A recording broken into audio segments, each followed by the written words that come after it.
Pope John head coach P.J. Book brings his Crusaders into the state title game for the first time in school history. Quarterback Dean Vike leads the way, throwing for 1,500 yards and rushing for over 500 more. Jim Clarkson leads Clarkson into their first ever state title appearance as well. Michael Konachek is their leading rusher with over 1,300 yards and 19 touchdowns. It's Pope John and Clarkson in the D1 title game.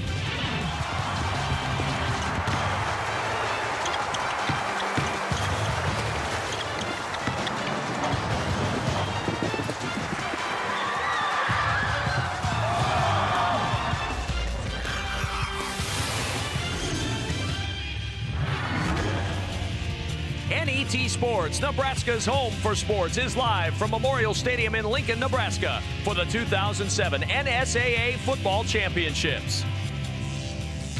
Tonight in the Class D1 title game, it's the Pope John Crusaders and the Clarkson Red Devils. Hi, everybody. Alongside Adrian Fiala and Matt Davison, I'm Kevin Kugler. Second chance tonight for the city of Elgin to get themselves a state championship. Earlier today in the D2 title game, it was Chambers knocking off Elgin High School. Now tonight, Elgin represented again as Pope John takes the field looking for a D1 championship, their first trip to the state title game. Also the first trip to the state title game for the Clarkson Red Devils, but not their first trip to Memorial Stadium. Not at all, Kevin. They were here about a week ago. They came here to imagine, to dream what it would be like to win a state championship. That dream tonight will be keyed by their defense. The defense giving up an average of 10 points a game. In the playoffs, Kevin, 2 of the 3 games they played, they pitched a shutout in each of those games. The defense is led by Eric Roberts and Jonathan Bush, 2 guys who are premier players in D1. And finally, their offense, a big offensive line, paves the way for an offense that rushes for over 300 yards.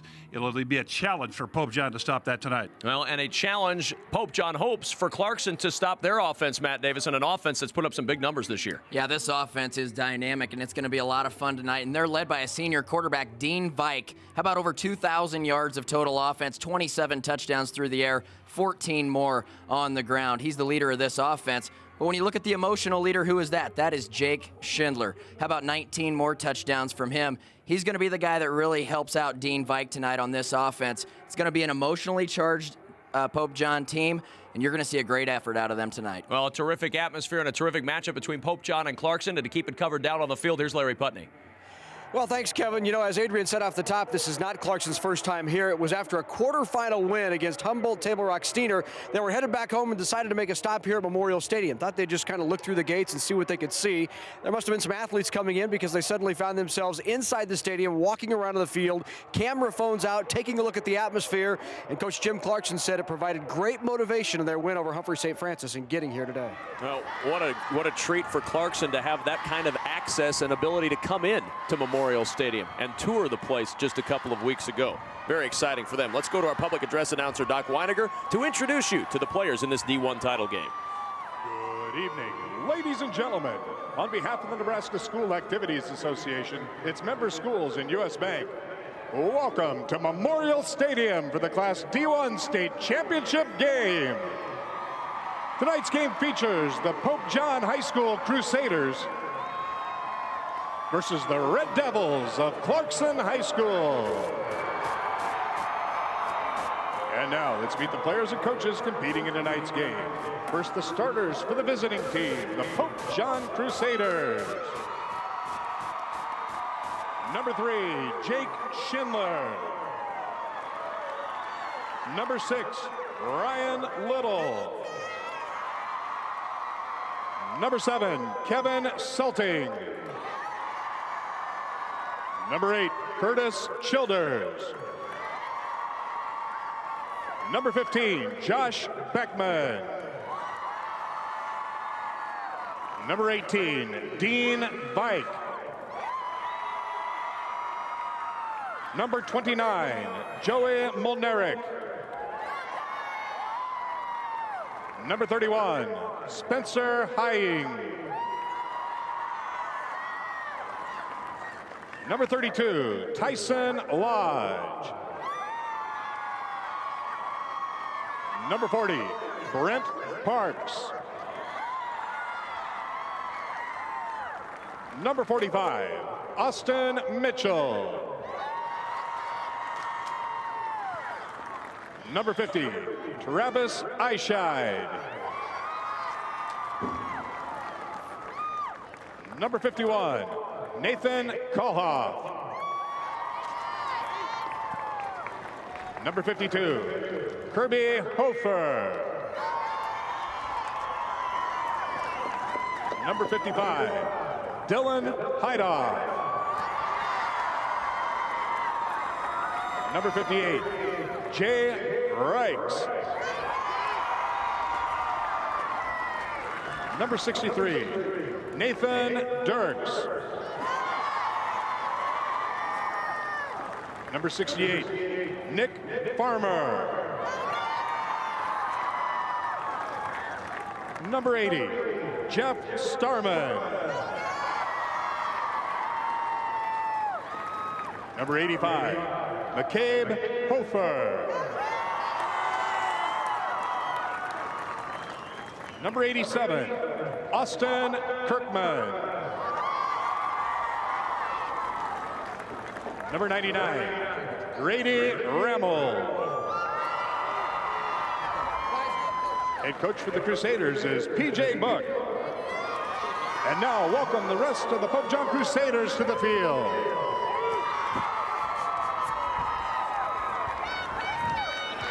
And there are the Pope John Crusaders, 12-0 this year. They lost in the first round of the playoffs a year ago, and they met every Monday in the offseason afterwards to lift as a team. Their focus was to get here to Lincoln. Their slogan was under the radar. They thought they were flying under the radar all year long. Nobody expected to see them in the state finals, but P.J. Book really had a team that drew themselves together, relied on each other a lot, and the leadership of the senior class and others has brought Pope John to this spot in the D1 state title. And now back to Doc Weininger. He'll introduce us to the Clarkson Red Devils. And now the starters for the home team, the Clarkson Red Devils. Number 5, Tim Prokopets. Number 7, Mark Verbitsky.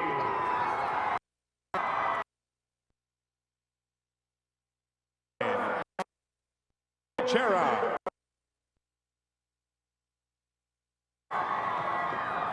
Number 11, Corbin Hammernick.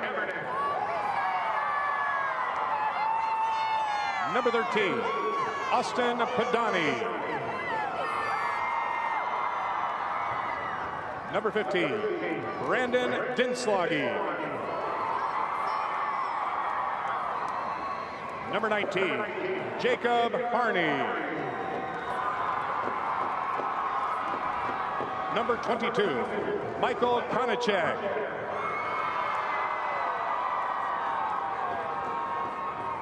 Number 24, Eric Roberts.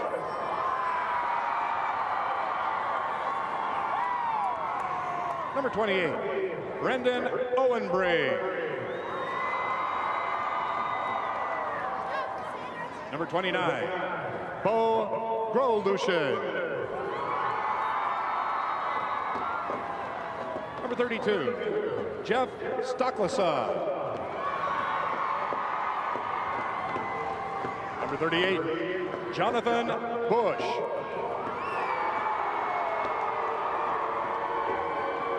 Number 44, Dustin Stadola. Number 47, Joseph Pospischal.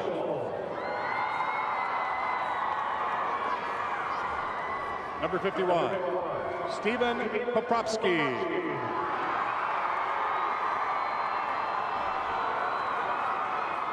Number 54, Joseph Verbitsky.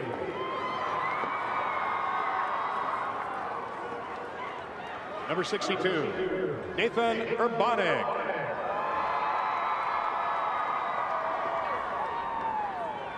Number 77, Tyler Whittaken.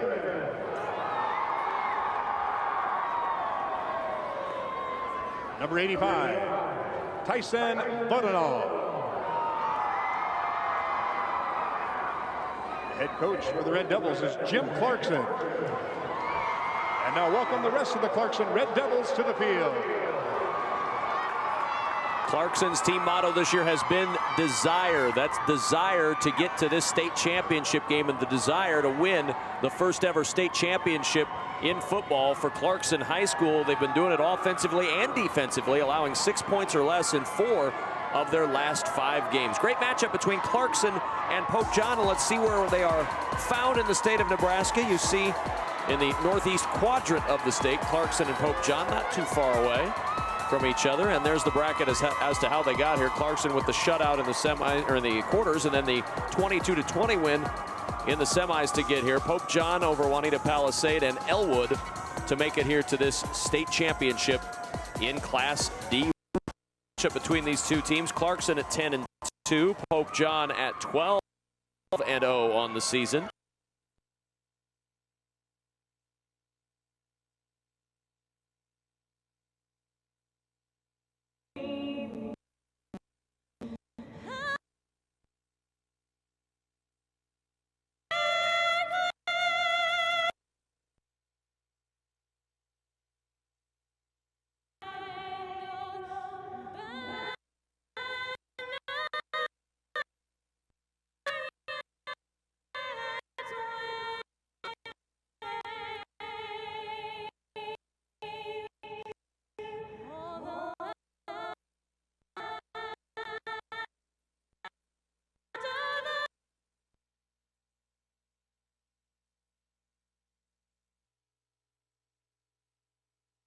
The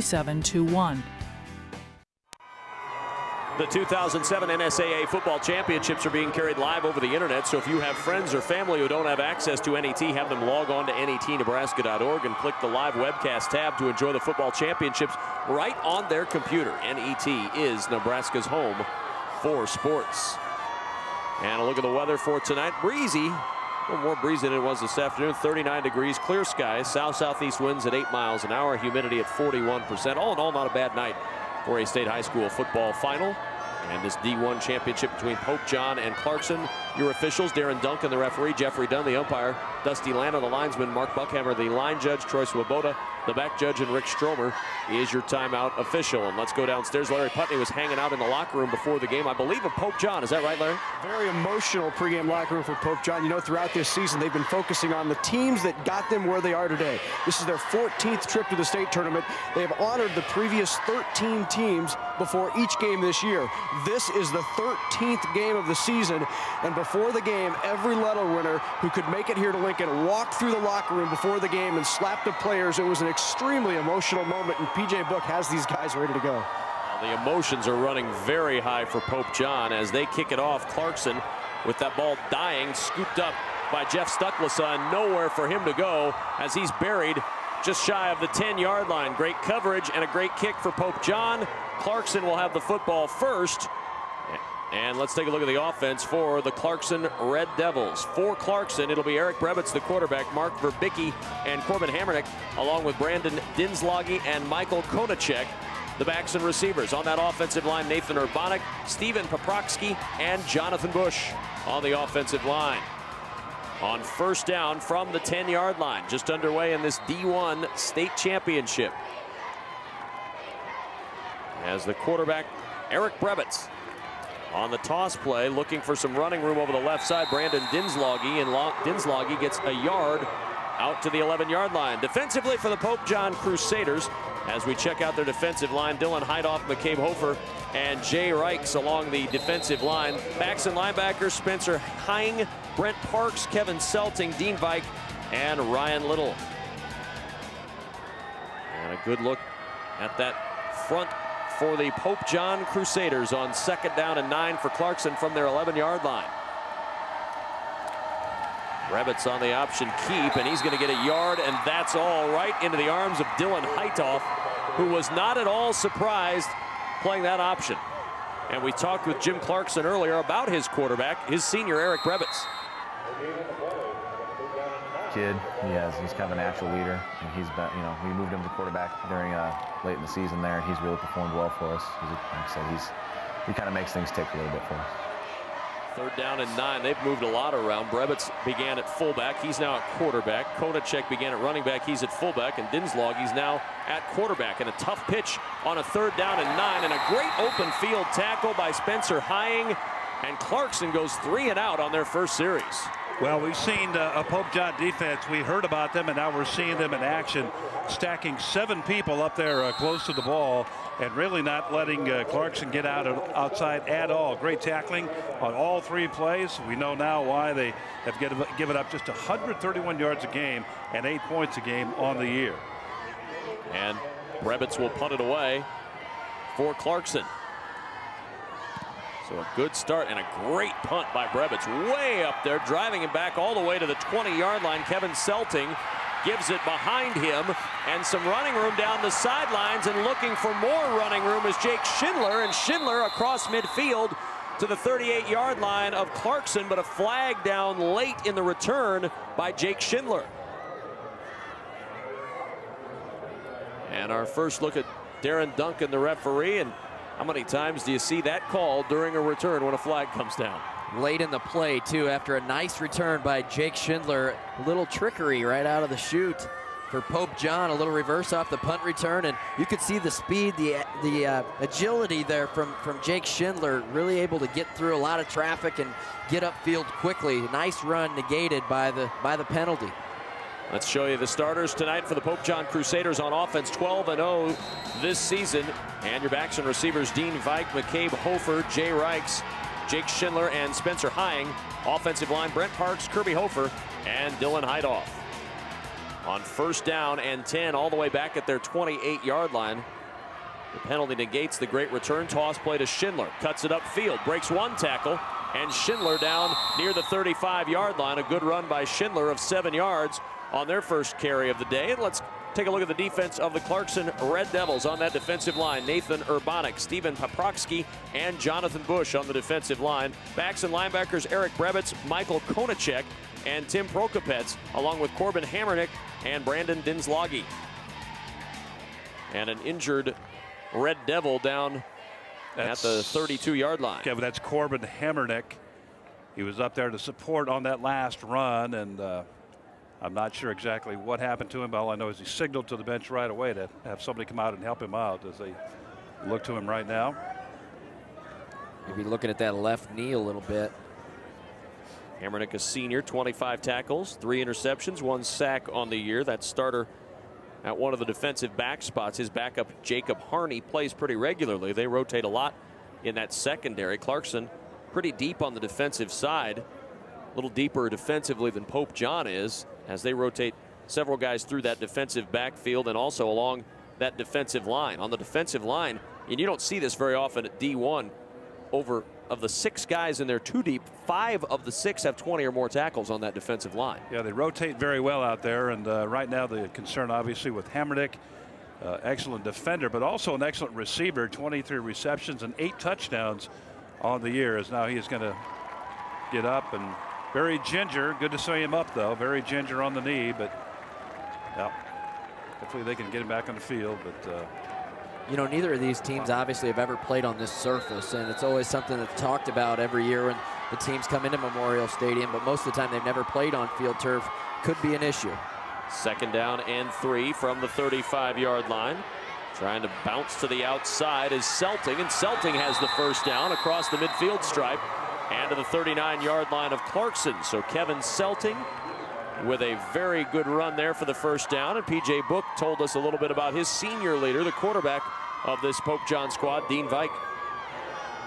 As a sensitive 14, 15-year-old kid, didn't take it too well and didn't want to play, and there might have been some emotion there. And when he got told he was going to have to play quarterback, but by the time he was a sophomore, he was fortunate enough to be behind our all-state quarterback and Danny Bohr, and he kind of took him under his wing and explained to him and showed him the leadership and the impact he can have on a game. And so by the time Dean was a junior, you could tell he was ready to play, and he had to sit behind Danny one more year. And basically his career as a quarterback got wrapped up into this 1 year, and he wanted to make the most of it.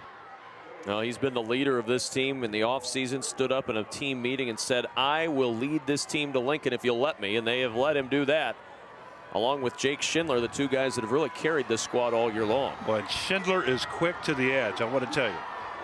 2nd and 2 from the 31 after the 8-yard carry by Schindler.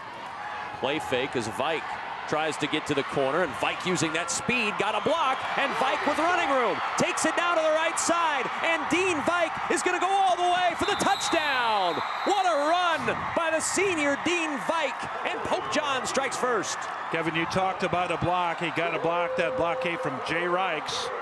He came back from the route. He's a tight end on the play. He came back from the route. Watch him here. Number 58 on the right of your screen. There he is right at the below right there. Now watch this. 1, 2. He got both of them. Great job. Great job. Jay Reichs, senior, 6'4", 200 pounds. And then the speed of Dean Vike finished off the play as Jay Reichs comes on to try the extra point. Didn't see one kick in our D2 championship earlier today, but Reichs bangs it home. And with 8:35 remaining in this first quarter, Pope John with the first score of the night, a 7-0 lead over Clarkson as we watch Dean Vike's terrific touchdown run again.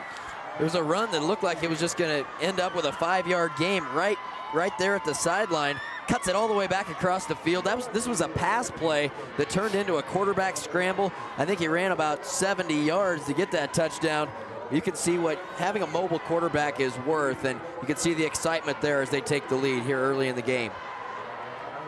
And Dean Vike and crew with the early lead. A long way to go in this one, though, between two very good football teams.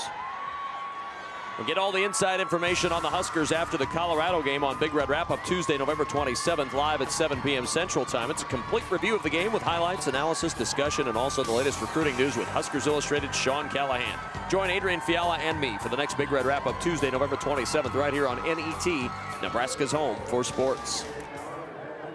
You know, it's just what college coaches are looking at these days. You ask a college coach what he wants in a quarterback, he's going to tell you a guy that can throw it and a guy that can run it, both. And that's more and more you're seeing people go to that. And we've seen it this year at Nebraska here, how running and throwing quarterbacks really can hurt you. And that's what Dean Vike brings to the table for Pope John. 7-0 Pope John with the lead. The kickoff back to the 1-yard line. And on the move trying to return it is Jeff Stucklesa. And Stucklesa over the 20-yard line to the 21. And that's where Clarkson's going to start with their second possession of the day. 3 and out on their first possession of the day. And we'll see what the Red Devils are able to pull off here with their second trip out on offense. Just what Pope John was looking for to start this game. They get a 3 and out. A nice punt return that was negated by a penalty. They overcome that penalty, go right down and take the lead 7-0. From the 20-yard line, first down and 10. Eric Brebitz, the senior quarterback, on the toss play. Dinslagi breaks one tackle and is out to the 24-yard line. Let's check in downstairs with an injury report. Here's Larry Putney. Thanks, Kevin. That left ankle of Corbin Hammernick was very heavily taped prior to the injury. They just finished getting it off, and they're looking at the lower ankle, so it looks like a sprain. He's going to get up and see if he can put a little bit of pressure on it. Looks like they're going to tape him back up and try to get him in there. Well, you want to play. If you can at all move in the state championship, you want to be out there. You know Hammernick, a senior, is going to try to get out there as soon as he can. Second down and 6. And right up the middle for 2 yards goes Michael Konachek. And it'll be 3rd down and 4 at the 26-yard line. Parks on the tackle for Pope John. This Pope John defense really quick to the football, and they've got the gate up on both sides, on both edges. They're plugging 7 people up front. Just watch the alignment right here with a single safety and back, and really just stopping everything that's coming their way as far as run goes. 3rd down and 4. Brebitz on the option keep. He's got the first down out to the 32-yard line. Tackle by Kevin Selting, but not before Eric Brebitz took it across that first down marker. 7-yard pickup and a first down for Clarkson. And Selting made that play right on the edge, or it could have gone big, Aiden. You talk about 7 guys in the box. Yes, that means only 1 man left in the back, and that's Dean Vike. He would have been the only line of defense left if Selting hadn't made that tackle. Well, if you get caught in a situation like that, here we go. First down and 10 from the 33, and not much running room there for the fullback because right in the middle was Jay Reichs. That's the danger of running a stack on your defense. If you get caught on the edge like that, you just don't have much, if any, help back there. And that happened that last time as Clarkson just picks up a short yard there. Second and long here. Second down and 10. Pope John with the early lead, 7-0 here in the first quarter of this NSAA D1 state championship game. As Eric Brebitz brings his team out on 2nd and 10. Sets to throw. Brebitz now going to tuck and run. Has some running room and a first down into Pope John territory inside the 30. And Brebitz down to the 29-yard line. Terrific run by Brebitz as he takes it 18 yards for the first. You know, early in the year, Brebitz was a fullback. We'll see it again here. He sees everything quickly. He reads the field very quickly, sees it all closed up. So let's go. Let's get on down the field, and he does, and makes good yardage. Earlier in the year, he was a fullback. Mike Konachek was a tailback. He now plays fullback. And Dinslage was a quarterback, and he is now a tailback. First down and 10 at the 29-yard line. Flags are down, and this play will be stopped before it starts as Brebitz and Clarkson will back up 5. First and 15 now as the ball moved back to the 34-yard line. Interesting what Pope John is doing with their defensive line. They're lining up Hofer right over the center, and he's pretty much diving right at his knees on every single play. At least the last 3 plays he has done that. Let's see if he continues to do that. It really just takes the center out of the play, and he's just trying to clog everything up in the middle and cause a little bit of a pile. First and 15 from the 34. 7-0 Pope John leading. Dinslage trying to find running room, not much there. Spencer Hying wouldn't let him get free. A yard gain, and that's all down to the 33-yard line. 2nd and 14 now for Clarkson. This Pope John defense can contain the play, as we've seen here for the most part here in the first quarter. They'll make that stop just like that. It's only when they get to that edge that we saw earlier that they have a bit of a problem. 2nd down and 14 from the 33. And fumble on the play. Ball is loose, and Pope John thinks they have it. Ball popped right out of the gut of the fullback, and they do. Recovered down there by Ryan Little for Pope John, and Clarkson coughs it up. Once again, you saw Hofer take out the knees of the center. You see him go diving into the middle of the line there, clogs it up a bit. Reichs makes a hit, and the ball was laying on the turf. It looked to me like Konachek thought that ball was going to be pulled back out by his quarterback. He just kind of dropped it. Thing is, you can't anticipate that way. You've got to run the play, and just if it's there, you take it and go. And if not, you just have to think he's going to go ahead and go with it. But a big mistake right there by Clarkson. Advantage Pope John. 1st and 10, toss play, Schindler. His quarterback out in front blocking, and Schindler driven back after a pickup of 3 out to the 36-yard line. Driven back in there by a host of Clarkson players. Jonathan Bush leading the way. You have to be a tough quarterback to be able to throw a pitch and then run out there as the lead blocker. Dean Vike has done that already 3 times in this game. He's done that really well so far. Just about every toss sweep, Matt, that he's been involved in, there's a good block by number 18. Vike into the gun here on 2nd down.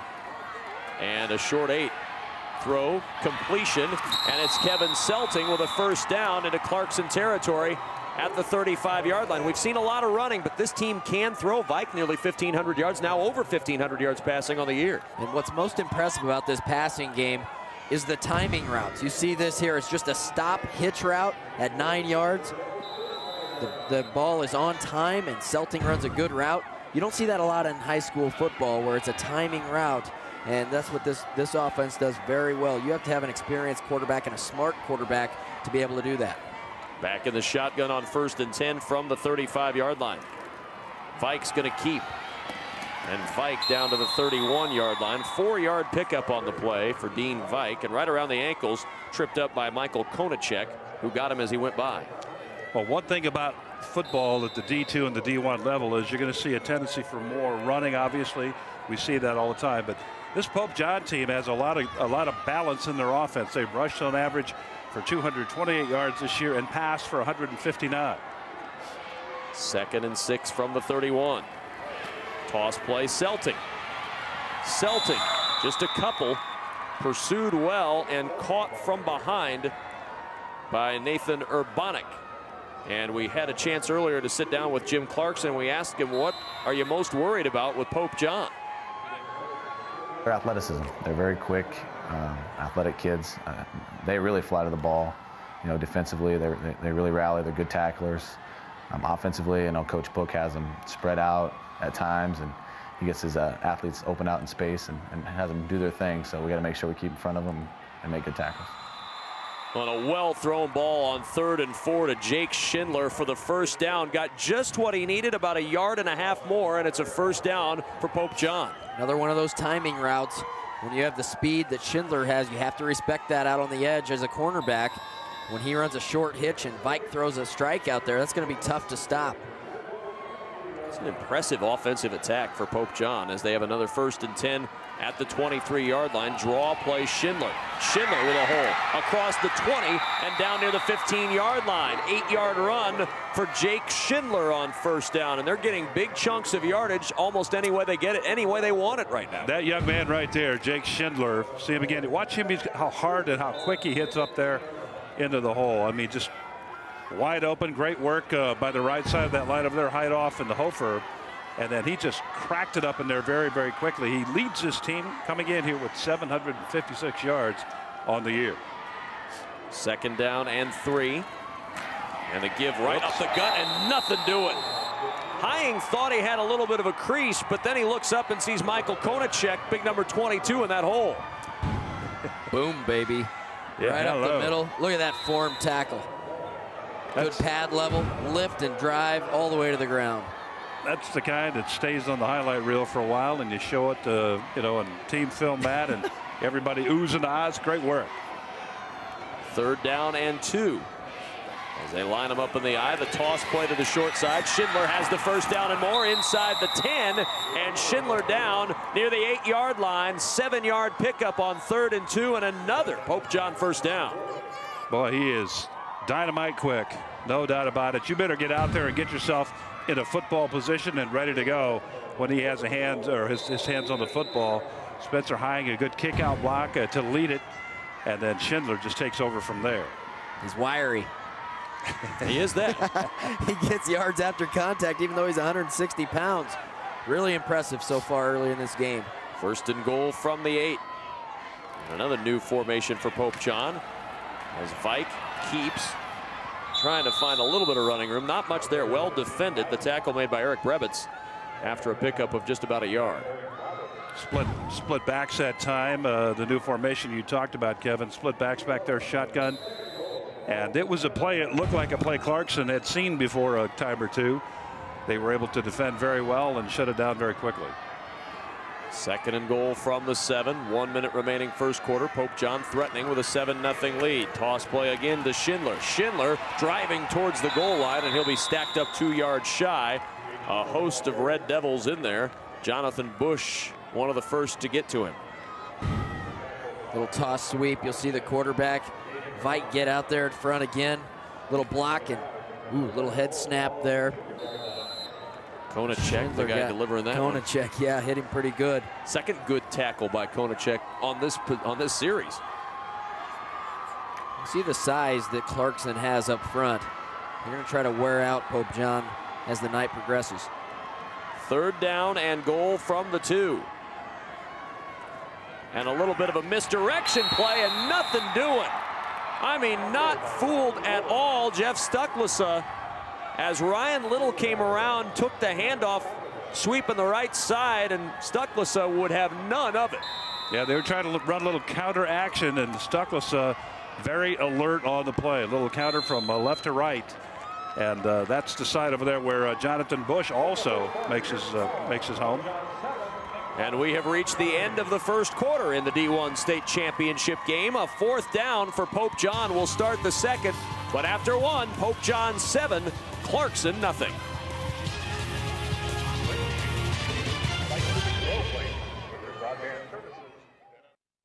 The headaches were changing my daily routine. Migraines caused Karen to see a neurologist who recommended a prescription. I didn't want the drugs, and that's when she said to start walking. And so I started walking, and I haven't had a headache since. I'm a lot healthier than I was, and I can accomplish a lot more because I feel better. I just let Blue Cross Blue Shield know that I was living proof that walking does work. Blue Cross and Blue Shield of Nebraska. The blues are good for you. NET Sports coverage of the 2007 NSAA Football Championships are brought to you in part by the Nebraska Public Power District, always there when you need us, together with your local public power utility.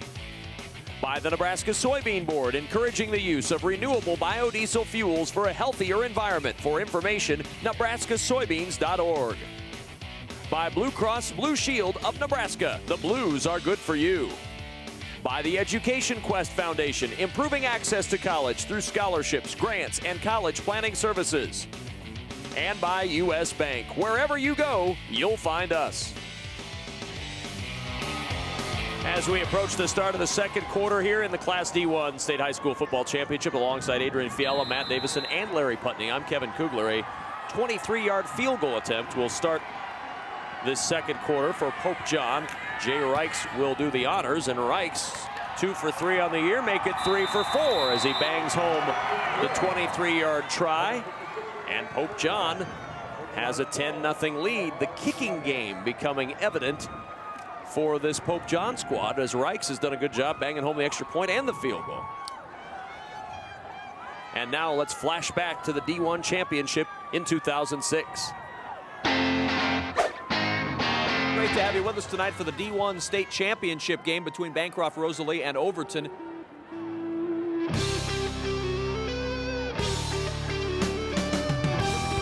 McCarter unmolested into the end zone. And going for it all towards the end zone, the touchdown. Farewell wants to throw, pump fake over the middle, and it's intercepted by McCarter. And McCarter with a lot of green in front and great speed. On fourth down, McCarter on the roll, under pressure. McCarter in trouble, winging it down towards the end zone all alone.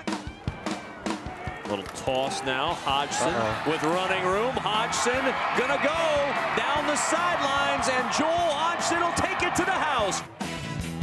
The D1 state championship belongs to the Overton Eagles. Last year Overton, tonight either Pope John or Clarkson will unseat officially Overton as the reigning D1 state champions. So far, Pope John with the early lead, a 10-0 advantage, and the kickoff goes out of bounds. And good field position coming here for the Clarkson Red Devils, who could use a little bit of a break tonight, already down 10-0. An offense that has struggled to get things going at times, and a defense that has had a hard time coping with a very effective Pope John offense so far. Well, again, good balance, as we talked about earlier, this Pope John offense, and they capitalize with their defense's help, that fumble, that turnover they got, and come back, Matt, and score points, and that's the ideal situation. Anytime you can come on the field after that defense gets you the football, put points up, that really sparks up your ball club. Pope John is an emotional team, and they came out ready to go. Clarkson just got hit in the mouth a little bit early on here. See if they can calm down this offense and move the ball down the field a little bit. The kicking game, very important. That's a big advantage for a team to be able to kick a field goal in that situation. Most teams probably have to go for it on fourth down from the 6-yard line. Ball kicked out of bounds on the kickoff, so Clarkson will get the chance to start from their 25-yard line, trailing 10-0 here, just underway in this second quarter. Eric Brebitz in crew, ready to go. On first down, the give going up the middle. Ball pops free at the very end of the play, and they're going to rule him down. A break there for Clarkson because the hit from Kevin Selting was very close to jarring that ball free. At that time, Pope John put 8 people up front. They really didn't have any kind of a safety in back at all. They just stacked up 8 people up in there, said, come on at us, run it, see what you can do. Watching that replay, that ball looked like it was on its way out. Close. 2nd and 9 from the 26. And again, the give up the middle, and again right into the arms of Kevin Selting, the team captain, having a whale of a start to this ball game. He's been involved in nearly every play. Untouched on that play.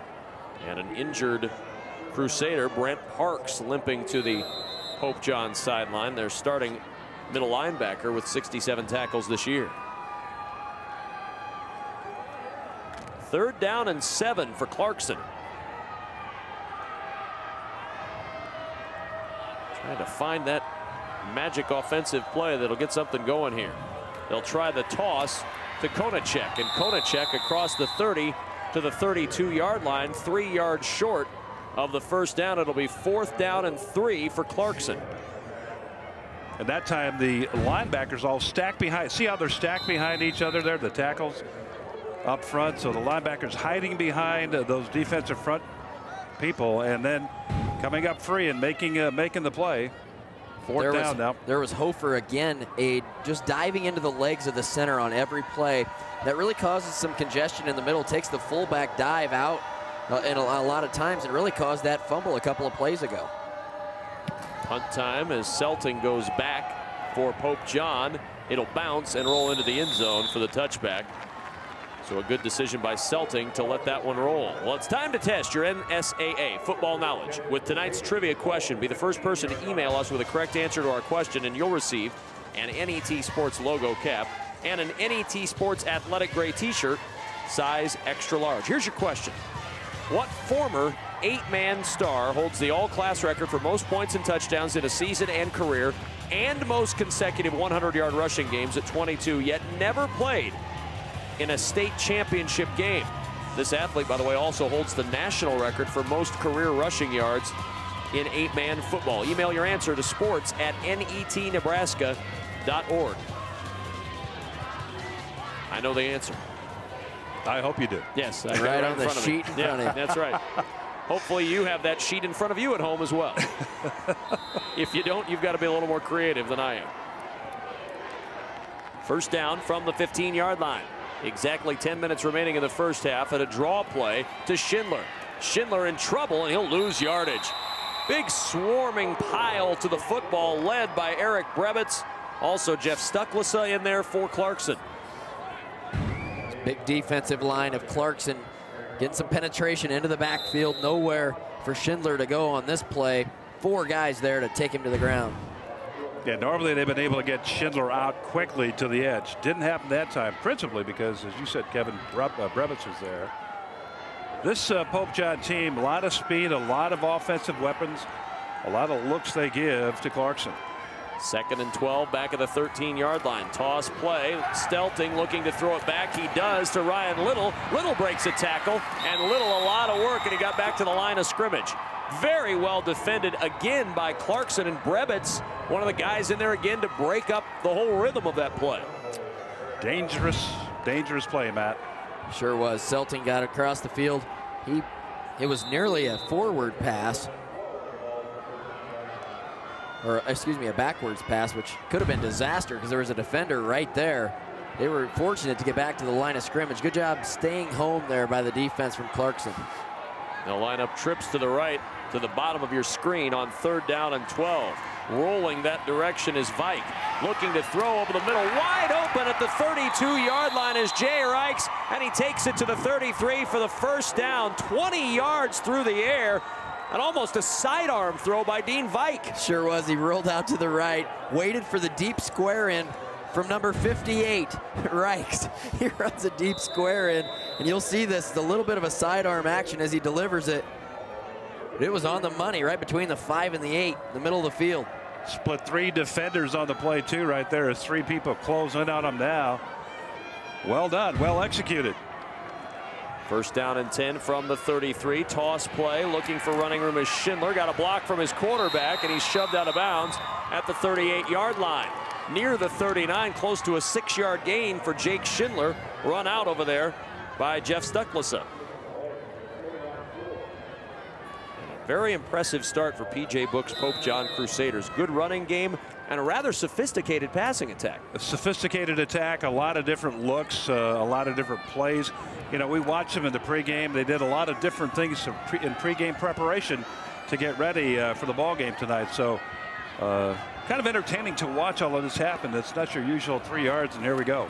2nd and 4, screen pass Celtic, gets to the edge. He has the 1st down into Clarkson territory, down to the 32-yard line.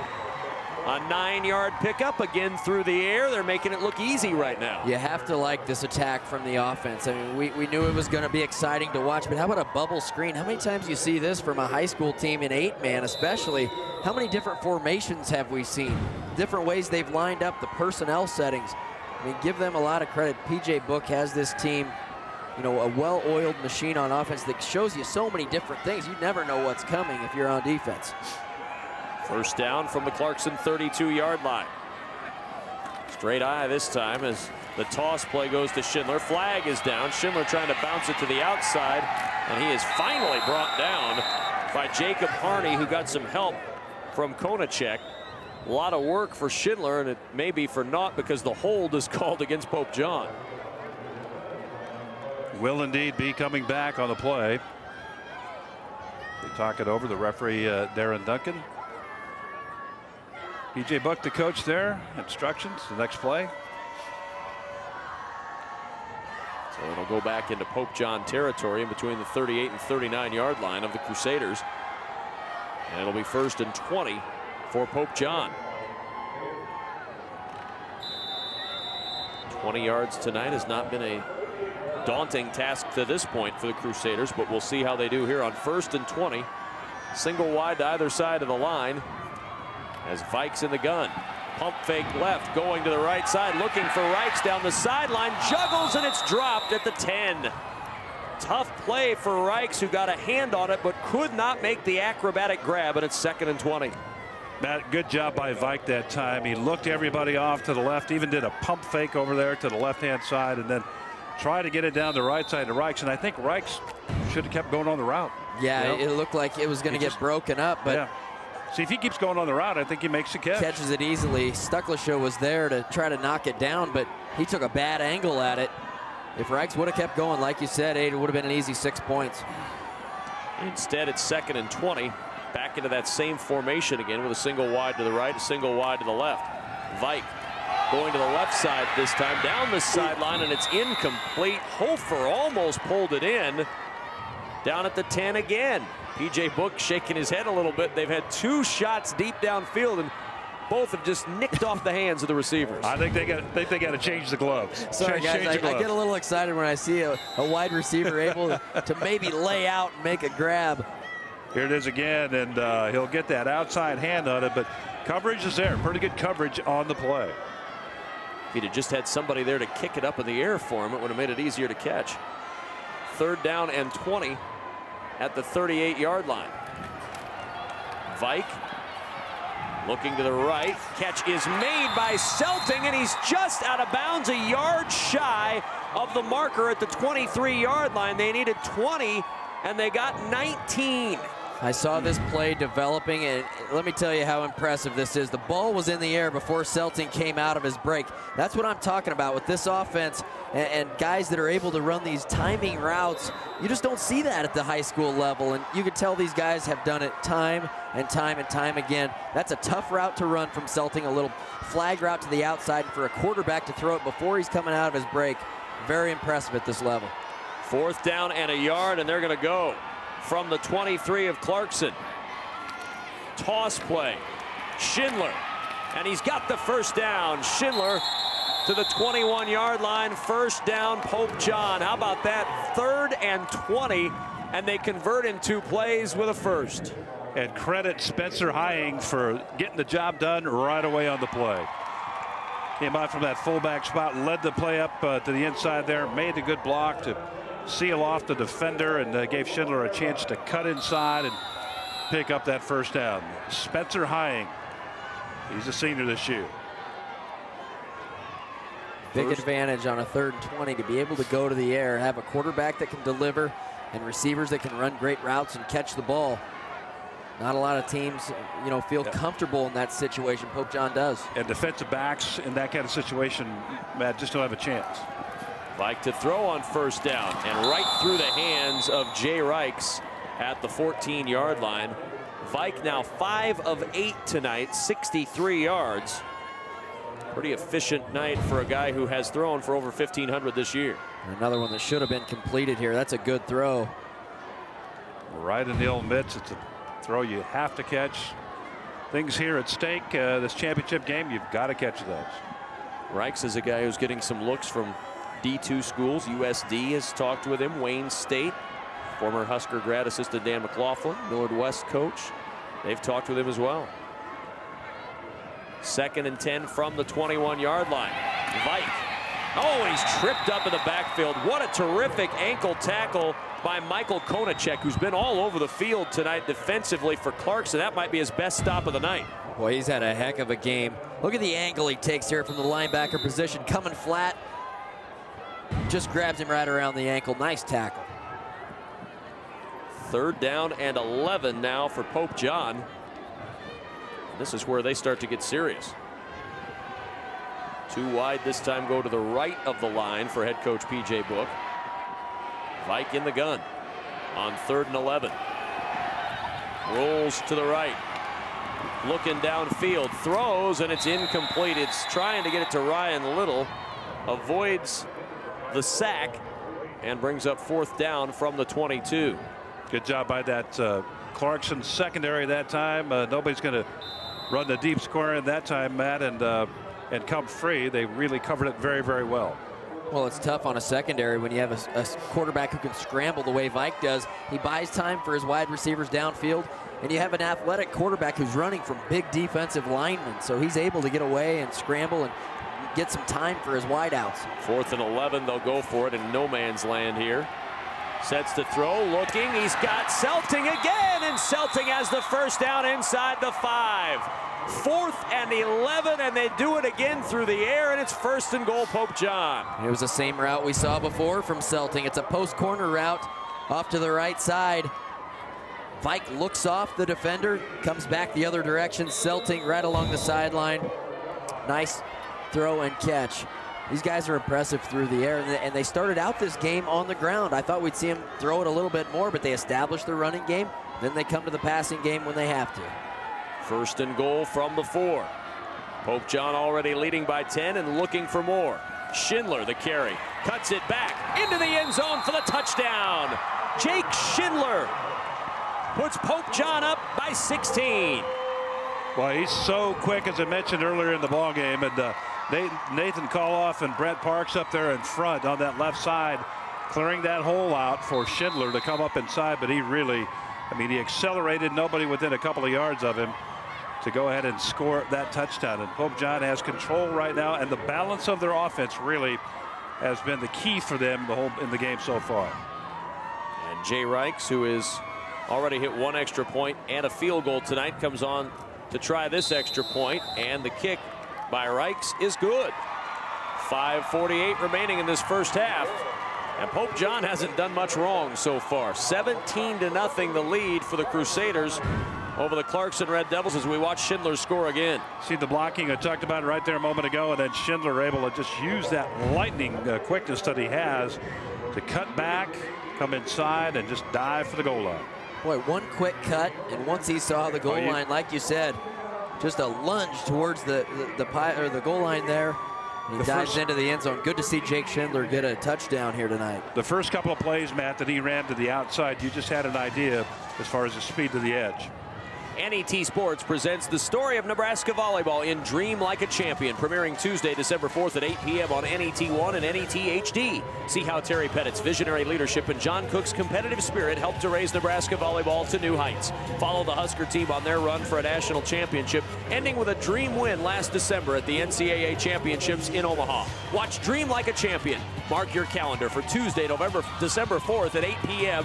on NET1 and NET HD. You won't want to miss this special tribute to the success of Nebraska volleyball. Dream Like a Champion is a special documentary presentation produced by NET Sports, Nebraska's home for sports. Now it's time to rally. If you're Clarkson, you need to put a drive together. You have 5:48 to go in the first half. You need to get back in this thing. If there's some plays that you feel really good about, you go to them right now. Well, a week ago, they were dreaming like a champion. See if they can put that dream into place here. Into the end zone.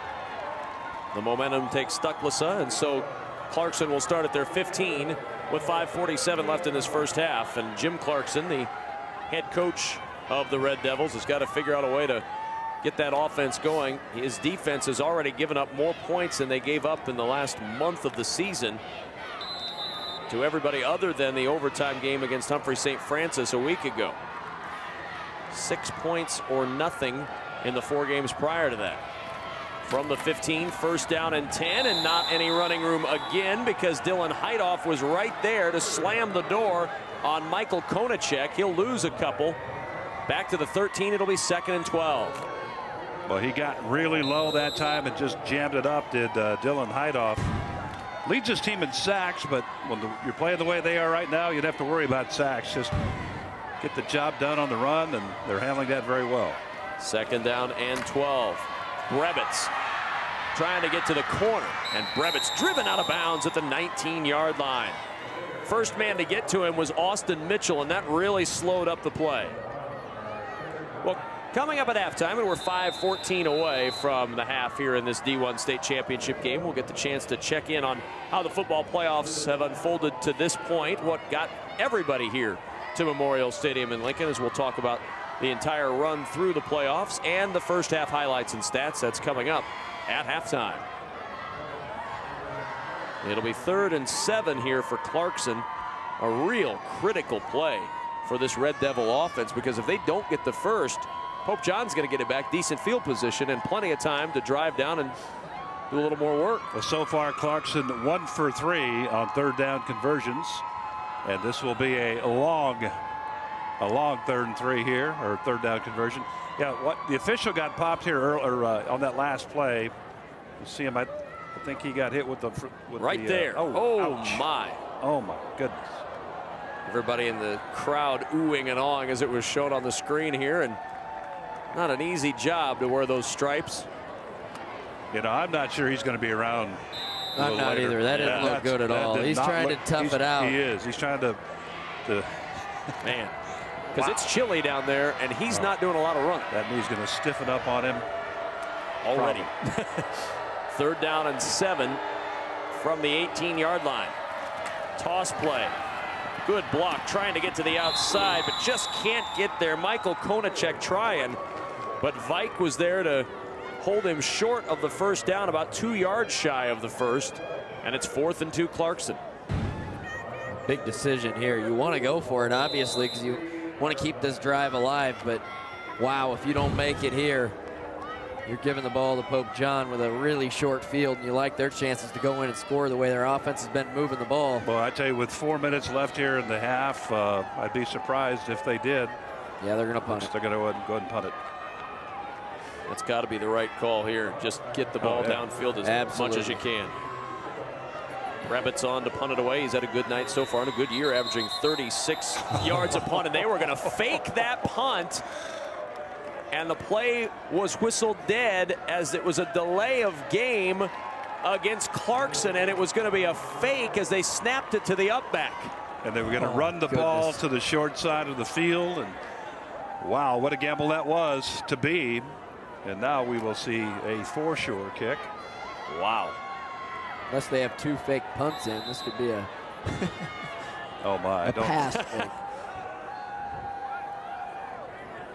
Rabbits fumbles it, gets it back, and uncorks a good one. A line drive, takes a good Clarkson roll inside the 15 and down to the 13-yard line.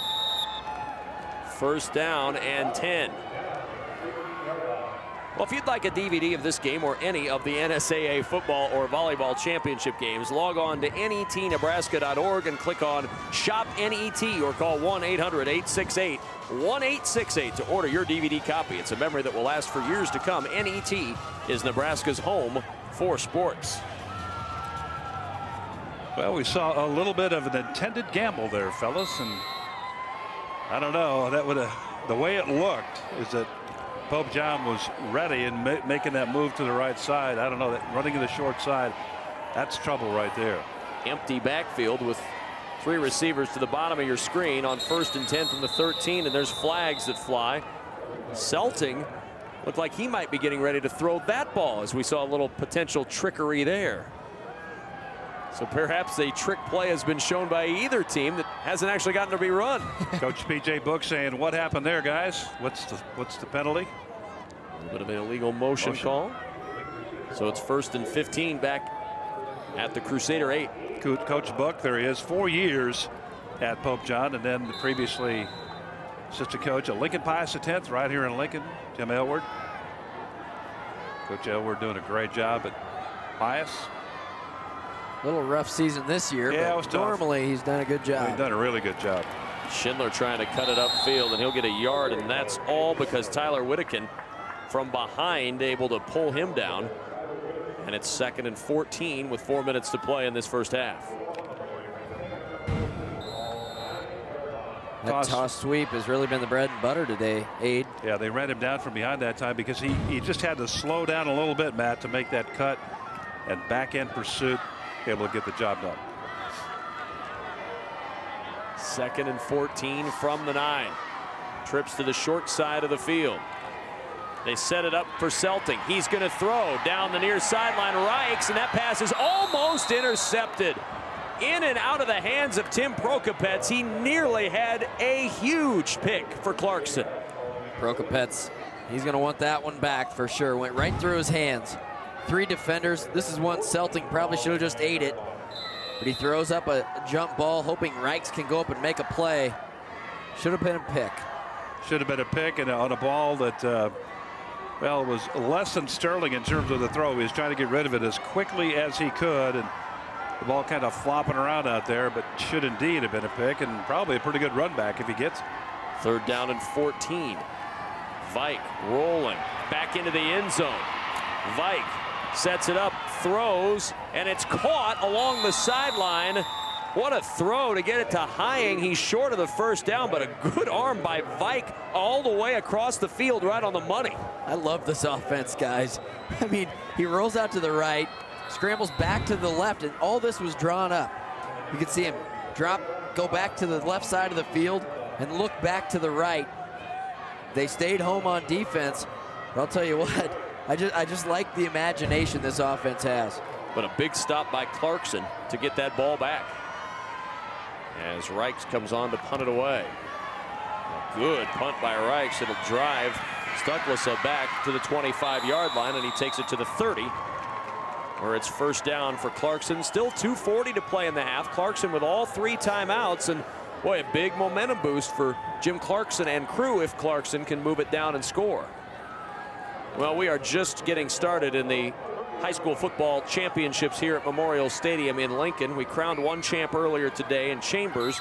We'll do another tonight, but the rest of the week looks like this. Blue Hill and Wakefield in C2 tomorrow morning at 10:30. Then 7 o'clock Central Millard North and Omaha Central in Class A. Bishop Newman and Pierce in C1 Saturday morning, and McCook and Crete on Saturday night. 1st and 10. Brevitz to throw. He's got a man open, and it's incomplete. Intended downfield for number 28. That's Brendan Owenbring. And it's 2nd and 10. They were trying to do just exactly what you said, Kevin. Make something happen here with just a little over about 2.5 minutes left here in the ball game, and trying to get Owenbring on. It's a deep crossing route. He actually broke free, but unfortunately the ball about 2 paces too far. 2nd and 10 from the 30. Brevitz will keep, and Brevitz will go nowhere. Right in the middle of the action again is Spencer Hying.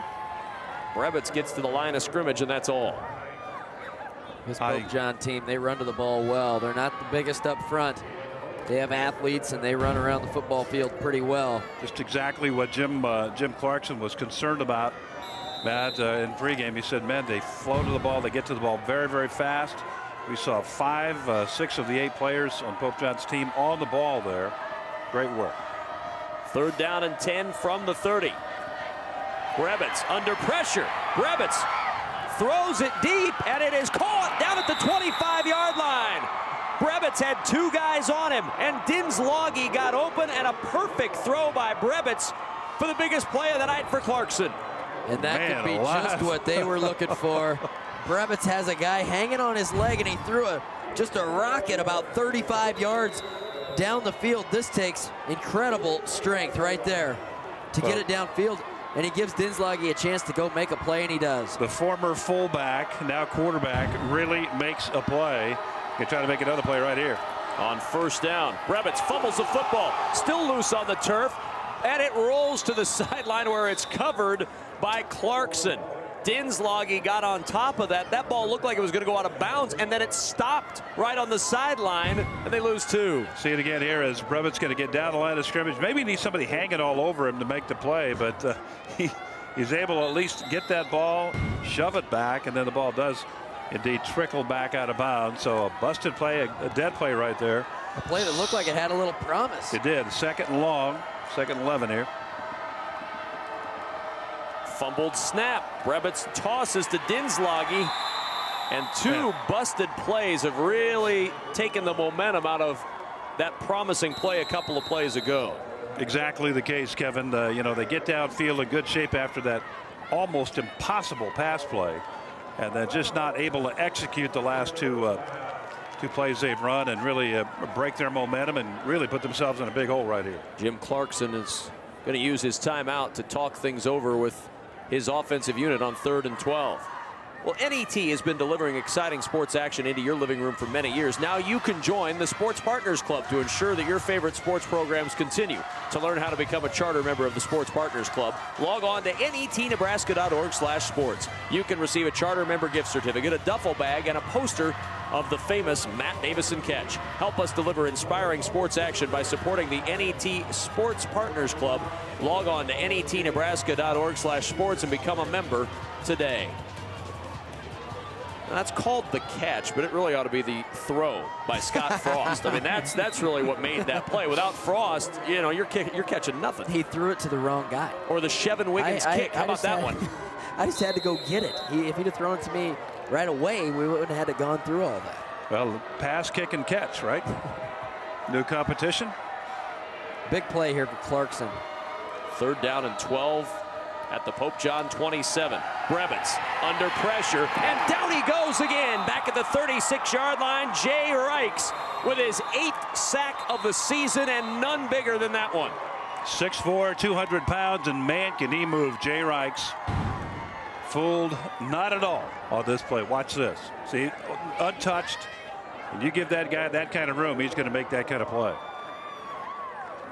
Brevitt just didn't have a chance. You know, he gets outside of the tackle area, and the speed of Reichs, I think, is the most impressive part of that play. You can see why colleges are interested in Jay Reichs after that sort of play, and plus the fact that his reception side of on the reception side of things, coming into the ball game, he had 34 receptions on the year, 13 of those going for touchdowns. That's a nice ratio right there. And fellas. guys, talk about the change in momentum. Here you have Clarkson all fired up. They complete that 3rd down and long pass. They run downfield, and Pope John just slams the door. They lose 11 yards in 3 plays. Just saps the momentum out of that team. Yeah, it really does. It's, you know, you kill plays, you bust plays, and that's what happens. And right now, Matt, odds are that this ball is, even with 39 seconds left here, we'll see what happens here. Let's go. Pope John, you know, they might have slammed the door, but Clarkson did it to themselves the first couple of plays there by fumbling and dropping the ball on the turf. 4th and 21. Brevitt to throw. Has all day to throw. Now pressure comes, and Brevitt goes down at the 35-yard line. It's about the last thing they wanted to see there was a sack that maintains field position, because now with 32 seconds left in this passing attack of Pope John, they're not too far away from scoring range. And they did it with a 2-man rush. They dropped 6 in coverage that time. That's what caused him to just step up and try and go. But 2 men covering, and then one of those fellas got the tackle. So, wow, what a play by that defense for Pope John. And guys, they got time here. They got some time. And the way they're running, with the quickness they have, and the balance and the different offensive plays we've seen, they've got a chance here with 32 seconds left. You might see him take a shot or two. I don't think they're going to do anything too crazy. 17-point lead. From the 34, 1st down and 10. Vike tries the shovel pass. That's knocked away, and it's an incomplete pass. Everybody chased it, but it's an incomplete pass, and it's 2nd and 10. You know, one of the things that has happened here in this first half, when they go into that last formation, 2 wides. See 2 wides here, and a good job to bat that pass away right there. They go into that formation. Clarkson leaves a wide open hole right up the middle, and I'm just waiting for the quarterback to take that hole and go. That was another new formation, and a play you don't see a lot in high school football, a little shovel pass. I mean, these guys have to practice a lot to learn all these formations, all these plays. and they've run them all pretty well. Obviously, they're in the state final, so they've run them well all season. They just got that play off. It's batted away. Problems for Vike, and down he goes. They were hurrying to get the ball snapped, and it snapped right into the motion man, and it becomes 3rd down and long. The play clock was down to 1. Well, just as I'm giving them props for being pretty efficient and doing things the right way, they biff one there in the backfield. Selting, a ball hit Selting on his motion to the right. And that is going to be the end of the first half. Pope John's not going to take any more chances. A batted down shovel pass and a missed snap out of the shotgun, and they'll be content with a 17-point lead at halftime here of this D1 State High School Football Championship. It's been a frustrating night for Clarkson. So far, they've had a couple of big plays, but not a lot to show for this first half. Only 66 yards total offense for Clarkson, 41 on the ground, 25 through the air. And they've allowed 172 yards already to Pope John in this first half. So not much on the board so far for the Clarkson Red Devils. And meanwhile, for P.J. Book and his Pope John Crusaders, he's got to be walking off to the locker room feeling pretty confident right now. His team has played well, guys. They have taken advantage of some mistakes. They've taken advantage of some big plays, and they've got a very comfortable lead going into halftime. Showed a lot of imagination, a lot of variation in their offense, showing good balance in what they did, and also that speed we talked about. About everybody on their ball club, guys, can really run and run well. So, and I'm very impressed with what Jake Schindler has done here in this first half. And they lead it 17-0. Clarkson has to regroup. You know, they've got a good defense, no question about it. But man, this Pope John offense has really been too quick for them. And let's go downstairs. Larry Putney standing by with Clarkson head coach Jim Clarkson. Well, Coach, what do you tell the team at halftime? Oh, we got to get back in this game. Right now, they're kind of taking it to us, and right now we need to kind of dig deep, and hopefully we can make some stops and get some things going. You had a quick conversation with the coaches. Anything you can do differently in the second half? Well, we're just kind of figuring out how they're lined up here, and hopefully we can stop some of that passing game. We keep getting them 3rd and long, they keep converting, so we just need to make some plays. All right, thanks, Jim. Thanks. A 17-0 lead for Pope John here in the D1 State High School Football Championships. We're at halftime at Memorial Stadium, and we'll have more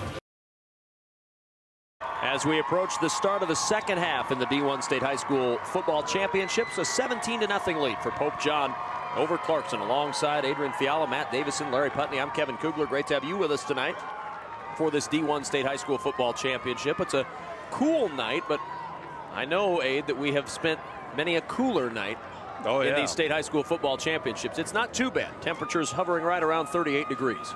Oh, we've had a few nights here, Kevin, where the overcoats are on, the scarves are on, the gloves are on, and so actually this whole fall has been a wonderful fall for football and all other things outdoors. As you get a look at some of the Pope John fans there, and they're all excited about what's happening with their ball club as they are ahead 17-0 here as we're about ready to get this second half underway.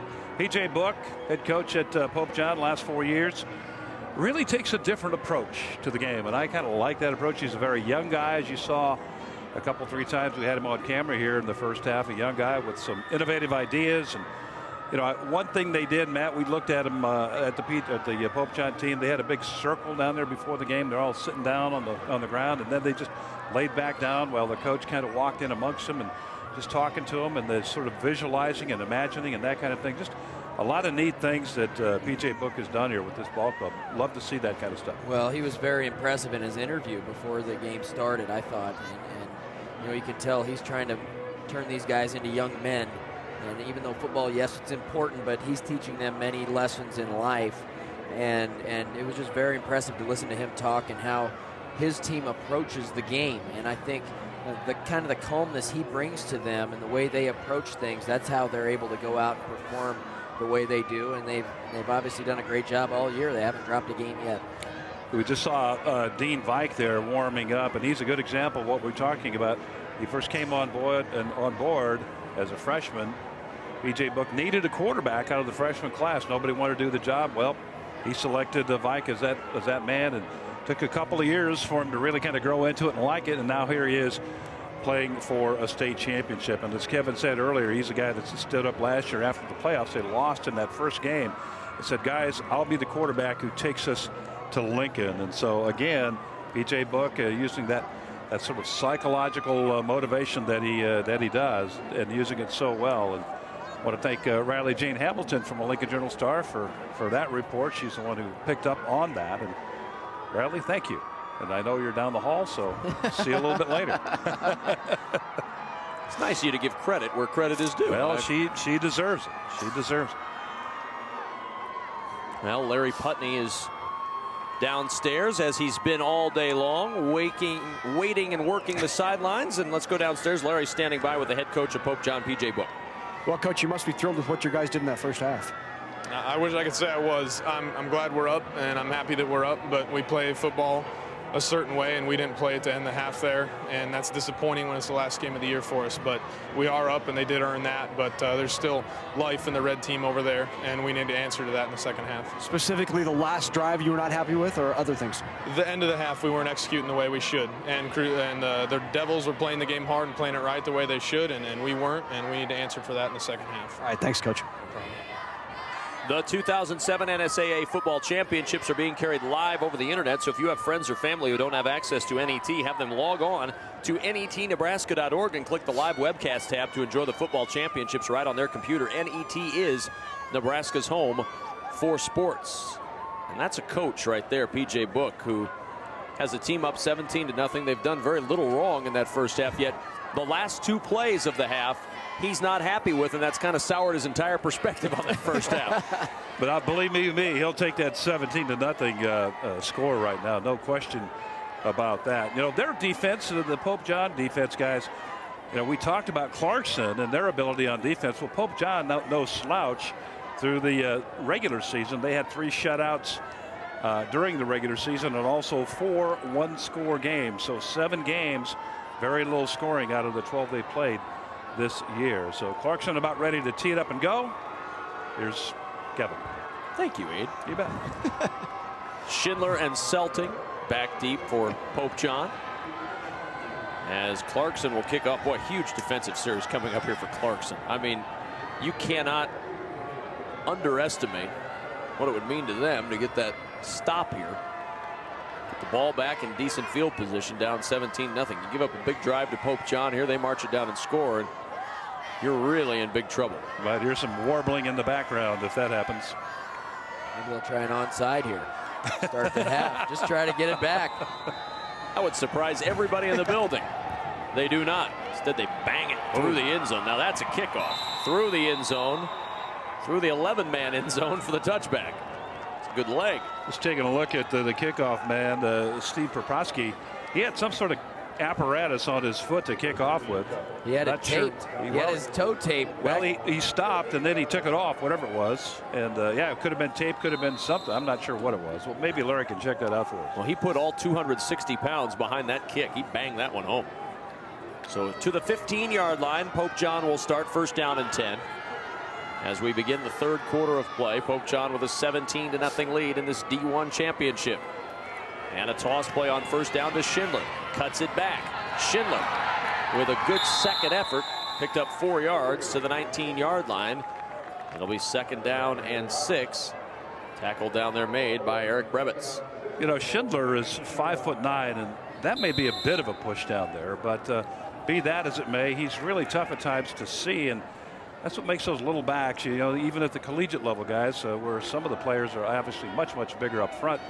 It's easy for those little backs to hide behind people and then cut. Schindler does a lot of that. Second down and 6. And the give goes to Selting. Selting trying the left side and nothing there. Steve Popropski right there to get in the way and throw him down after a gain of just 1. We talked about how this defensive stand was going to be very important to this second half. It's really going to set the tone, and I think Clarkson's come out and shown that. Good pursuit to the football. Pope John trying to use that speed to get to the corner, and both plays in this half anyway, Clarkson's done a good job of chasing the football down. Third down and 4 from the 21. Vike. Double coverage and still able to get that ball in there right at the stick to Jake Schindler. That's threading the eye of the needle right there by Vike to put that one in the breadbasket of Jake Schindler. Watch Dinslage here, 15 in the red jersey there. Good job there to meet the receiver, and wow, That's a good throw and a good catch, obviously. You know, that's a risky play, but man, they got it done. Kind of the story of the night for Clarkson. They're right there and just didn't make the play defensively. First down and 10 from the 25-yard line. Toss play. Schindler has to cut it back. Steps through a tackle. Schindler with a good run to the outside, and he picks up 8 yards as he ducks out of bounds at the 33-yard line. Boy, I love that yard burst. and a half for the first. Love the burst. Watch Kirby Holfer here, 52. Tackler going to be hanging on, and Holfer just kind of gives him a little nudge, pushes him right off Schindler. Schindler gets upfield. Second down and a pair from the 33-yard line. 17-0 Pope John with the football and the lead. Out of the shotgun this time. And a keeper by Vike. Trying to find some running room, and he stopped a yard short at the 34. 3rd and 1.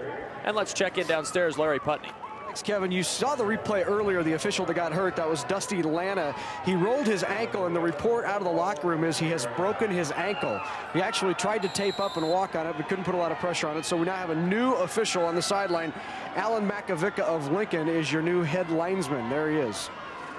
Well, watch your ankle, Alan. And for those of you asking, he may be a cousin of the Makovicas that have spent a lot of years in this stadium playing for Nebraska. 3rd and 1, and Schindler has the first down. Nothing fancy about it, but he gets the first, and it's 1st and 10 for Pope John. He looks a little too tall to be a cousin of the Makovicas. I don't know. Now Justin's pretty tall, and here's Schindler again trying to make it go. You know, Jeff and Joel weren't going to win any dunking contest, but Justin's a pretty good size kid. I really hope Joel is listening right now. I'll be sure and talk to him tomorrow and let him know be a phone call. Sent your love. 1st and 10 from the 36-yard line.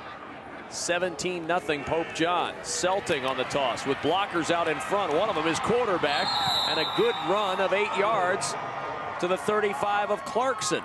I'm impressed by how Vike gets out in front of those toss plays to lead block. He has done it the whole game, Kevin. Look how this defense is stacked up in there. Kind of borrowing a page from Pope John, and now it's, what did he get, 9 yards, 8 yards on the play? They'll call it 9. Call it 9. It's a good long one. They need to get it in between the 33 and 34 for the first, and the ball's squarely on the 35-yard line, but it's just 2nd down. Schindler just into the ball game. Wonder where the ball's going to go here, fellas. It'll go to Schindler, as you predicted, and Schindler has the first down and more. Down the sideline. Schindler won't be touched, and he's in for 6. You knew that was going to happen today. You saw it early on in the ball game, the speed that he has to the edge, and he showed it right there, sneaking behind the blocking on the left side of the line over there behind Reichs and Parks and Koloff. And then just taking it out and going. That speed, I knew that was going to happen today. Boy, lightning fast when he hit the corner, huh? Incredible. Yeah, he's doing it all day. 97 yards tonight for Schindler and a couple of touchdowns. That one a 35-yard run. 15 carries tonight, and it's all working for Pope John. Jay Reichs gets ready to try the extra point. He's been perfect tonight, and he will remain perfect tonight. Another extra point home. Schindler with a big night again, and what a run by the junior Jake Schindler. Good counter step, kind of gets the backers going the other way, and now it's just speed right here. Just go for it, and nobody is going to touch him. Nobody. All right, what a thrill for that young man who lost his father before the year started. And let's go downstairs and chat with Larry Putney. Larry. Well, thanks, Kevin. It's good to see Jake Schindler having such a good game tonight, because it was an extremely difficult offseason for Schindler. Just before the football season started, his dad passed away in the middle of the night. In fact, before the game, we talked with head coach P.J. Book about it. Jake is a young man that has gone through some incredible adversity, specifically these last 6 months. He's a kid who's everything that I'm assuming all Nebraska small town farm communities stand for. Comes from a family of hard work, integrity, no excuses, nothing but character. And he had a father who taught him all that, and lost his father right before our first game of the year and his best friend, and it was hard for our whole team, and I can't imagine what he's gone through. So throughout the year, a very difficult season for Jake Schindler, and it's good to see him having a good night out here. And also we want to mention Corey Schindler, also a freshman on the ball club, also involved with that. And I tell you, what a testimonial. Incredible. PJ Book, outstanding words. His brother Ross, I was able to talk to before the game down on the field. He'll be coming into high school here in a couple of years, and our thoughts and prayers go out to that family. It's good to see him having a good night here. Well, certainly a chance for a game to be played in his father's memory, and he's certainly showing a great game tonight as Clarkson starts from their 20-yard line, first down and 10. PJ Book said before the game that the day after his father passed, they were sitting in the driveway talking. It was like 2 o'clock in the morning, and Jake Schindler told his head football coach, "We're going to go to Lincoln." A lot of inspiration on this football team. From the 20, first down and 10. And Brebitz trying to keep. Brebitz finding no running room at all. First man in was Spencer Hying, who's had a great night from the linebacker spot for Pope John. He got there, and then Dylan Heidoff finished him off. 3-year starter Spencer Hying, leading tackler on the ball club, and it's good flow to the football right here. Hying, the first man over there to make contact, along with Heidoff right there. Loss of 1, 2nd and 11 back at the 19-yard line. Up the middle, Dinslage, not much there again. To the 21, a 2-yard gain on the play. Tackle in there by McCabe Hofer. And it's 3rd and 9. Well, that's going to create a long third down here. Playing that. What have they done on third down here? They're 2 of 6 Clarkson is today, or this evening. As Jim Clarkson looking for an answer along the sideline. 3rd down and 9 from the 21. Brebitz in the gun. Trying to find a big play. Has time to throw. Going deep down the field. He's got a man open, and he overshoots him at the 15-yard line. Dinslage was open, but he just missed him. And it's 4th down and 9.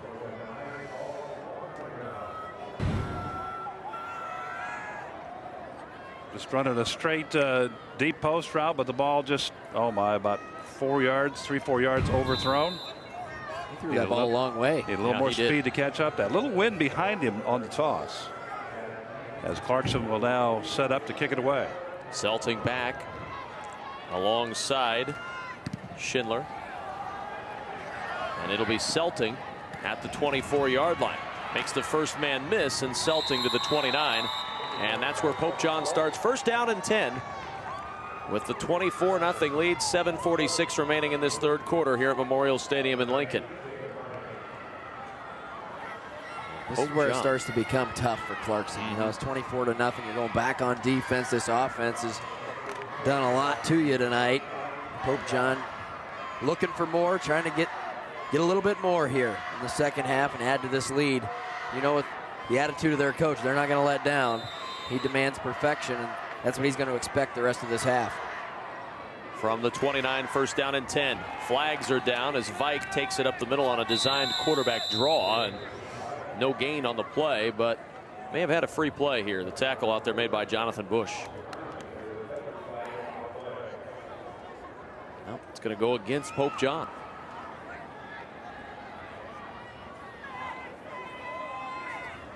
So they will decline this one, and it'll be 2nd and 10.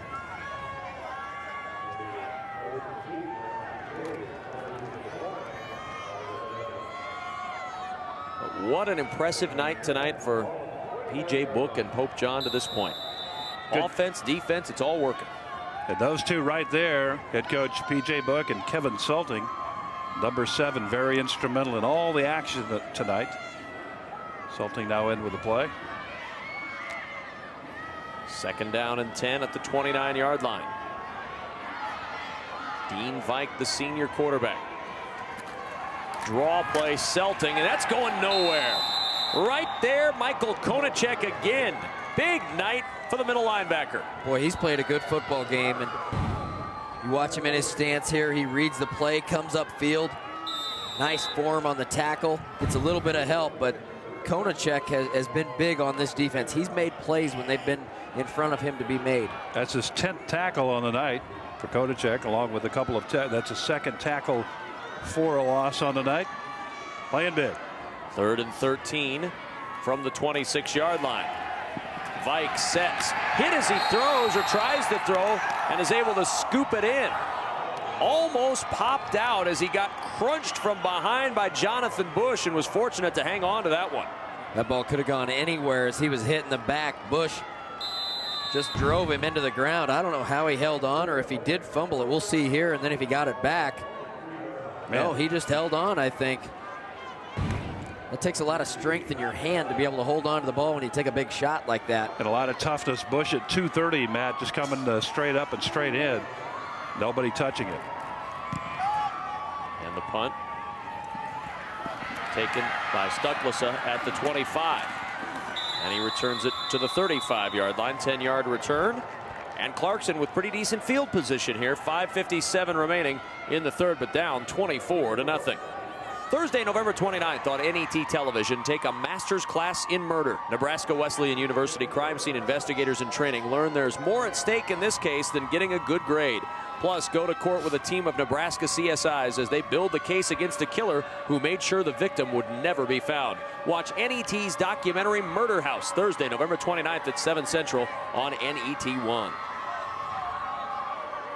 From the 35-yard line, Clarkson trying to get it going here, trailing by 24. Good field position, though, as Brebitz hands on the draw play. Konachek picks up good yardage with a flag down into Pope John territory for the moment. 6-yard gain, but it's going to be negated by the penalty. And that's been kind of the story of the night for Clarkson. 1 step forward and 2 steps back. Yeah, you really need to put a drive together here, and you need to make something happen quick. You get a nice gain on first down. Instead, you go back 5 yards. It's the last thing you can do as an offense when you've really struggled to move the football all night long. Only 74 yards of offense. And Matt, you first look and 15's tough. And you look at the amount of time left here. I think a score right now is imperative for Clarkson if they're going to try to make a run here, because you get it into the fourth quarter without a score and you're down 24-0. Lights out. 3 scores in that amount of time, probably not going to happen. 1st and 15 from the 30. Brebitz steps through 1 tackle, and Brebitz with a good gain on first down out near the 37-yard line. They'll mark him back at the 36. It's a 6-yard pickup, and it'll bring up a 2nd and 9. Clock, though, running. Jim Clarkson knows that time's starting to become a factor here. We're in the third, but you're down 24. And every possession almost you have to score from here on out. 2nd and 9. Brebitz on the keep again. Brebitz turns it upfield into Pope John territory, and a good strong run by Brebitz to the 38-yard line. It'll leave Clarkson 3 yards shy of a first down. Just a strong runner, big kid. Gets to the edge here. Looked like he might have been able to pitch it. Probably should have gotten upfield right behind the fullback. Instead, he takes it around the outside of the end. Never did pitch the ball, but a nice strong run from Brebitz. And a good strong tackle by Ryan Little that eliminated any further advance on the play. 3rd down and 3 from the 38. And a tough run by the fullback Michael Konachek, and he has a first down for Clarkson. So a good convert after the penalty to get the 15 yards needed for the first down. Talk about running downhill. Watch Konachek here. Hits the hole hard, takes on a little contact, and gets the first down. They are going to bring the chains in just to make sure, but Matt Davison, who's batting about .333 today on these. He's got it by 3/4 of the length of the football. All right. That down 3/4 of the length of the football. See that? I would say it's more like half the football. I don't know if I'd go 3/4. But he does have the first down. Good conversion for Clarkson. Something good to happen on offense for a team that's not had much good happen tonight. Yeah, they really needed that to happen, Kevin, to keep possession and keep on the roll right here. Because, again, a score very imperative here with 4:20 and counting. From the 35 of Pope John, first down. Dinslage wants to throw, going back to his quarterback, Brebitz, who's got it at the 15 and is down inside the 10. Well, it went from the old fullback to the old quarterback and back to the old fullback, who's now the quarterback. Here's Dinslage taking the snap or the toss.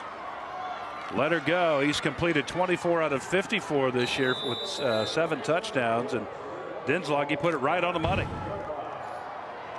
And it's first and goal at the 9 for Clarkson. So they brought out the trick play and have themselves set up in scoring position here on first down. Brebitz on the keep. Brebitz is going to walk in for 6, and Clarkson is on the board. Boy, Bush, that is, on a great block, and Konachek ready to go ahead and make a block after the fake to him, and well done. Left side of the line. Urbanic is over there. There you see Konachek making that block, and Bush was also downfield making a block to help spring that play. Real physical play again by needed that.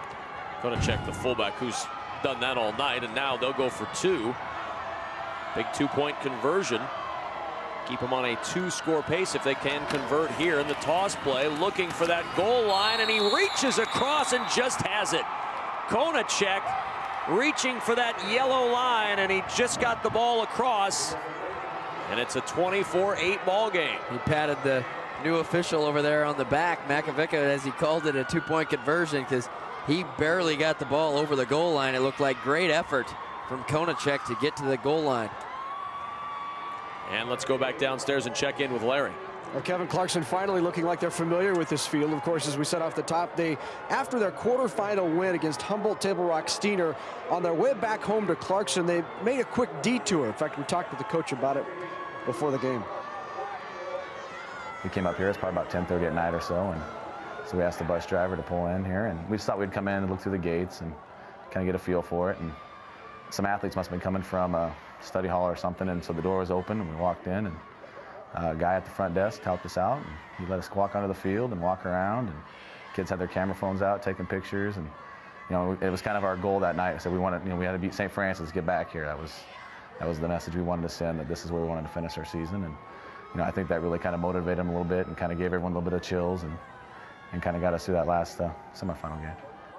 Well, that was a terrific semifinal game too. Into overtime, 2-point conversion to knock off St. Francis and make it back here.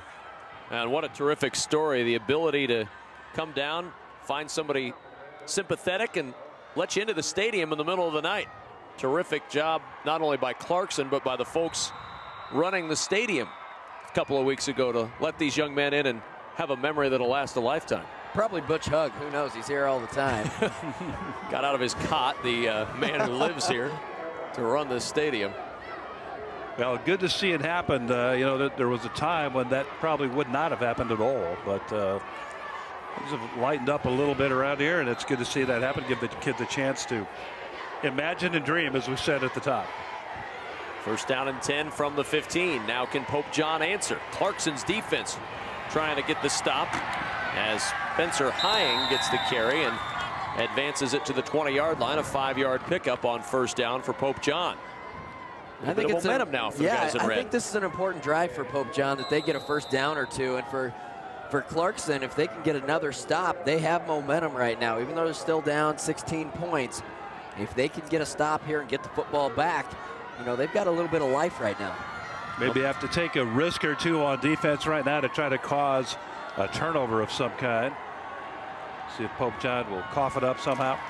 Vike in the shotgun on the pitch play. Tough catch by Selting as he tries to get to the corner, and Selting, good work just to get positive yardage out of that play. The pitch way behind him, makes the catch and picks up 2 yards. It'll leave him with a 3rd and 3. Clarkson trying to do exactly that. Here comes the pressure immediately on the quarterback from Bush. He gets the ball out, and boy, Selting, as you said, Kevin, able to get upfield and pick up just a couple of extra yards there. 3rd and how much? The 3rd and about 3? Pope John 5 of 10 tonight on third down conversions. It's a big one for both teams. 3rd and 3 from the 22-yard line. Toss play, Schindler. Schindler is not going to get there. Konachek was right there waiting for him. A 2-yard loss, and Clarkson pitches the 3 and out. You know, Schindler lined up much deeper than he normally has been lining up in the ball game. You watch it here, he's way deeper than he was.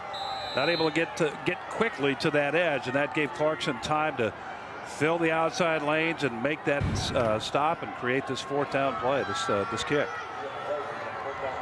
Reich's on to punt it away again. And Clarkson really starting to feel it now. They know they can move the ball on him, and now they've come up with the stop. The punt fielded at the 30-yard line by Stucklesa. Stucklesa will give Clarkson decent field position at the 37-yard line, where they'll have it 1st down and 10. Do you feel you have more questions than answers about your child's college education? Let NET Television help. On December 11th, Countdown to College will have the experts to answer your concerns about the next step to higher learning. Find out how you can make college affordable. Watch Countdown to College Tuesday night, December 11th at 7 Central Time on NET1. Clarkson gets it rolling right here, Matt. This could really squeeze the game right here for this bunch in red. Well, a good defensive play on 1st down. Good penetration by Dylan Heitoff to blow up that play on 1st down. You're not going to see any quit in Pope John at this point, and I understand they're up a couple of touchdowns, so why would they quit? But I mean, you're going to still continue to see great effort, and they're not going to have any let up right now. Their coach PJ Book won't allow that to happen, but Clarkson right now needs to ride this adrenaline, ride this emotion. Brebitz to throw, floats it out, and it's caught and out of bounds goes Dinslage. Good gain on the play into Pope John territory at the 38-yard line. They'll be 5 yards short of the 1st down. It'll be 3rd down and 5 for Clarkson. Looking deep, Brebitz looking deep, trying to find number 5, Tim Prokopets, on the long pass, and that was shut down, and he just threw that little swing outlet over there. Picked up decent yardage on the play, but still 3rd and intermediate here, 3rd and about 5. Coming up on a minute remaining in this 3rd quarter on 3rd and 5. Looking for running room, and a good tackle coming from behind. Dinslage had the opening, but Spencer Hying got right in there and got him around the ankles to prevent what would have been a 1st down. Number 31 right there, right in the middle. Leading tackler on the ball club, and he just had a nose for the football on that play. And it's a good thing that he did, because that play looked like it was indeed going to go for the 1st down. And he limped off the field after that play. A guy Pope John can't afford to lose. Hying's been called a lot tonight defensively. 4th down and 3, and Clarkson will go. Dinslage sets to throw to the right side. It is caught, breaking away, and down the sidelines, out of bounds at about the 5-yard line. Brendan Owenbring was open, and he made a huge play, and it's 1st and goal, Clarkson. What a gutsy call by Jim Clarkson in that situation on 4th and 2, and you run it's the same play they ran before, and Dinslage has the choice of going back to the quarterback or throwing it down the field. And he finds him, Owenbring, down the sideline, and he goes out of bounds about the 4.5-yard line. We talked about taking risks, and Clarkson indeed did it there. Owenbring, just his 5th catch on the year, and a big one, a huge catch. 1st down and goal from the 5. Toss play, Konachek. Konachek working down to the 1. And Clarkson, they were very close to out of this game. And there's plenty of life in the guys in red right now. Yeah, they're fixing to make it a game again, Kevin, right here. 2nd down and goal. And they're not going to get a playoff before the end of this 3rd quarter. 2nd and goal from the 1. Pope John leading, but Clarkson with all the momentum as we head to the 4th, the D1 state championship game. 12 great minutes to come on NET Sports.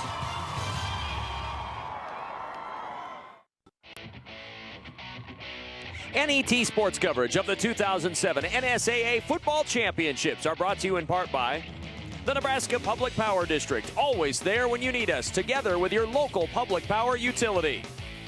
By the Nebraska Soybean Board, encouraging the use of renewable biodiesel fuels for a healthier environment. For information, nebraskasoybeans.org. By Blue Cross Blue Shield of Nebraska, the Blues are good for you. By the Education Quest Foundation, improving access to college through scholarships, grants, and college planning services. And by U.S. Bank, wherever you go, you'll find us.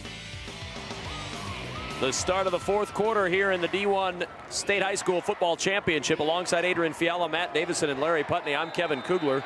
Clarkson with a 2nd and goal from the 1. They're going heavy in the backfield. Their right guard, Jonathan Bush, lines up at fullback. Lead blocking for the touchdown run by Michael Konachek. And it was a Bush block that opened the door. He put Dylan Heidoff right down on the play. Bush led it up inside. Immediate collision between he and Heidoff. Heidoff went down. No doubt at that point. Now once again the ever important two-point conversion here to make it a 1 touchdown and another 2-point conversion lead for Pope John. That Pope John lead once 24 points, sitting rather precariously at 10 right now. Same formation. Toss play faked. Brabitz will keep. Brabitz looking for the goal line, and he's in for the 2-point conversion. They fake the toss play, and Brabitz goes right up the middle for the 2, and it's a 1-possession game. Pope John's lead is now 8. Well, the dream is beginning to come together one more time. Watch this blocking up front. You'll see it right there. That's Bush taking out number 55 for Pope John, and that one again was Dylan Heidoff. And here's the 2-pointer. A great fake carried out by everybody. Look at Brabitz just right across that goal line, and there's a lot of fired up guys in red down there. And remember, Brabitz was a fullback prior to taking over the quarterback's job a few weeks ago. So he's got enough speed and enough strength to get up inside there and make that kind of play. This December, the Blue Man Group comes to NET1. This creative group of bald, blue-faced performers take the stage with theatrical arts and acts that incorporate rock music, odd props, audience participation, sophisticated lighting, and large amounts of paper. The Blue Man Group Inside the Tube is a family-oriented, humorous, and energetic program you won't want to miss. Plus, see how you can be the first to get tickets to their March 2008 concert in Omaha. The Blue Man Group is coming to NET1 Saturday night, December 8th at 8 Central Time. I heard that. How do they make that blue stuff stay on without smudging? You guys know? It's a good question. Perhaps we'll learn that on that program. We'll have to ask them that when they come. Go see the show. I think we could probably get Adrian Fiala a guest appearance as a Blue Man in the Blue Man Group. We'd have to shave his head, though. Big Blue Man Group, as a matter of fact. And the kickoff headed towards the sideline, but it bounces back into play. The fake.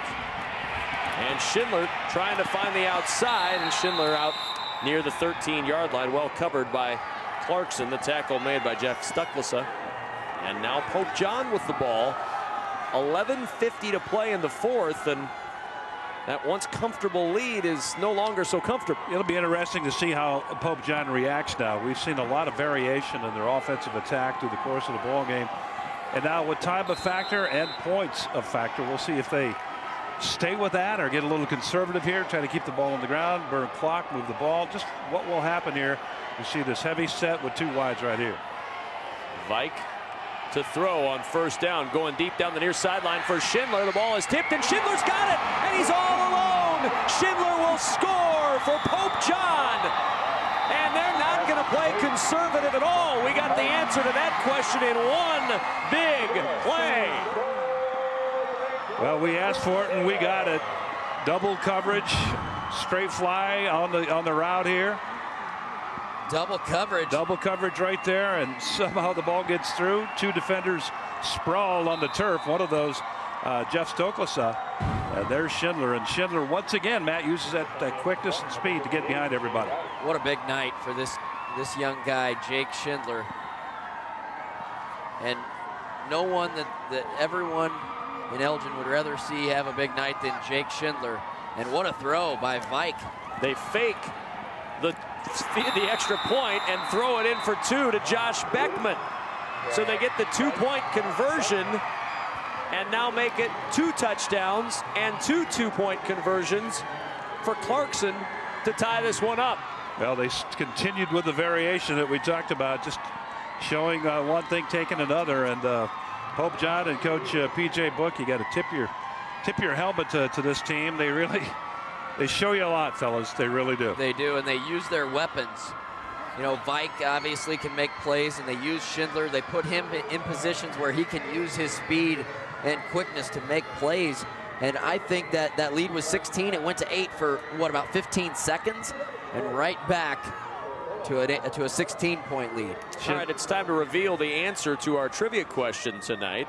We asked you what former 8-man star holds the all-class record for most points and touchdowns in a season and career, most consecutive 100-yard rushing games, yet never played in a state championship game. And congratulations to Mike Arnold. He knew the answer was Corey Eichmeyer. 1993 to 1996. Oddly enough, Dodge won the state championship the year after Eichmeyer graduated in 97, which was also the first year the championships were held at Memorial Stadium.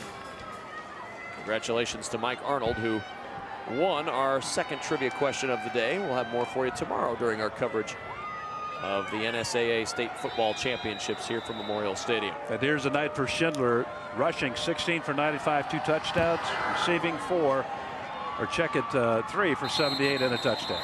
Into the end zone it goes, and Clarkson will have it 1st and 10 out at the 15-yard line. Not a bad night at all for young Mr. Schindler.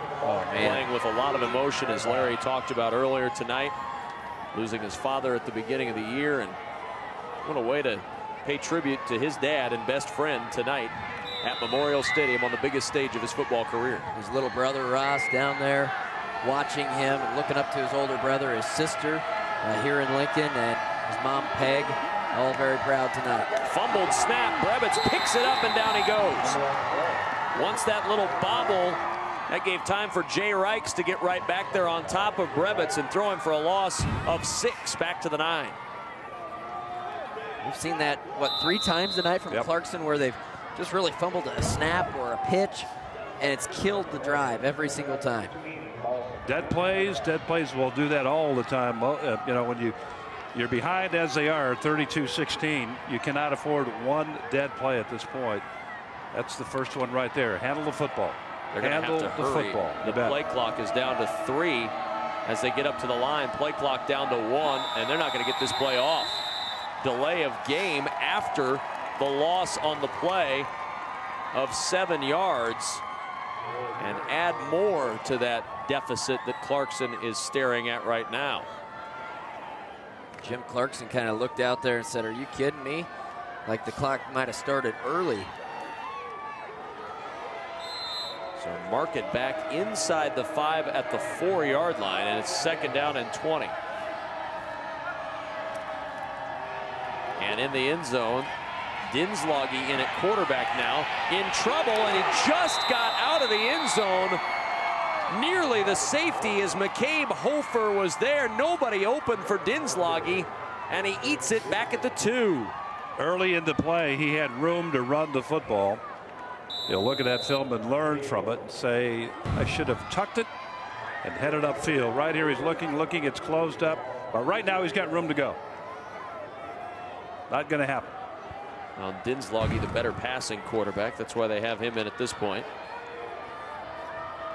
Clarkson feeling like they need to throw. Now Brevitz back in at quarterback on 3rd and 23 from the 2.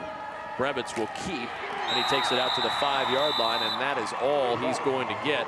Just a 3-yard pickup, and right around his ankles was Dean Vike. That series right there, I think, fellas, probably put a marker on the game right there.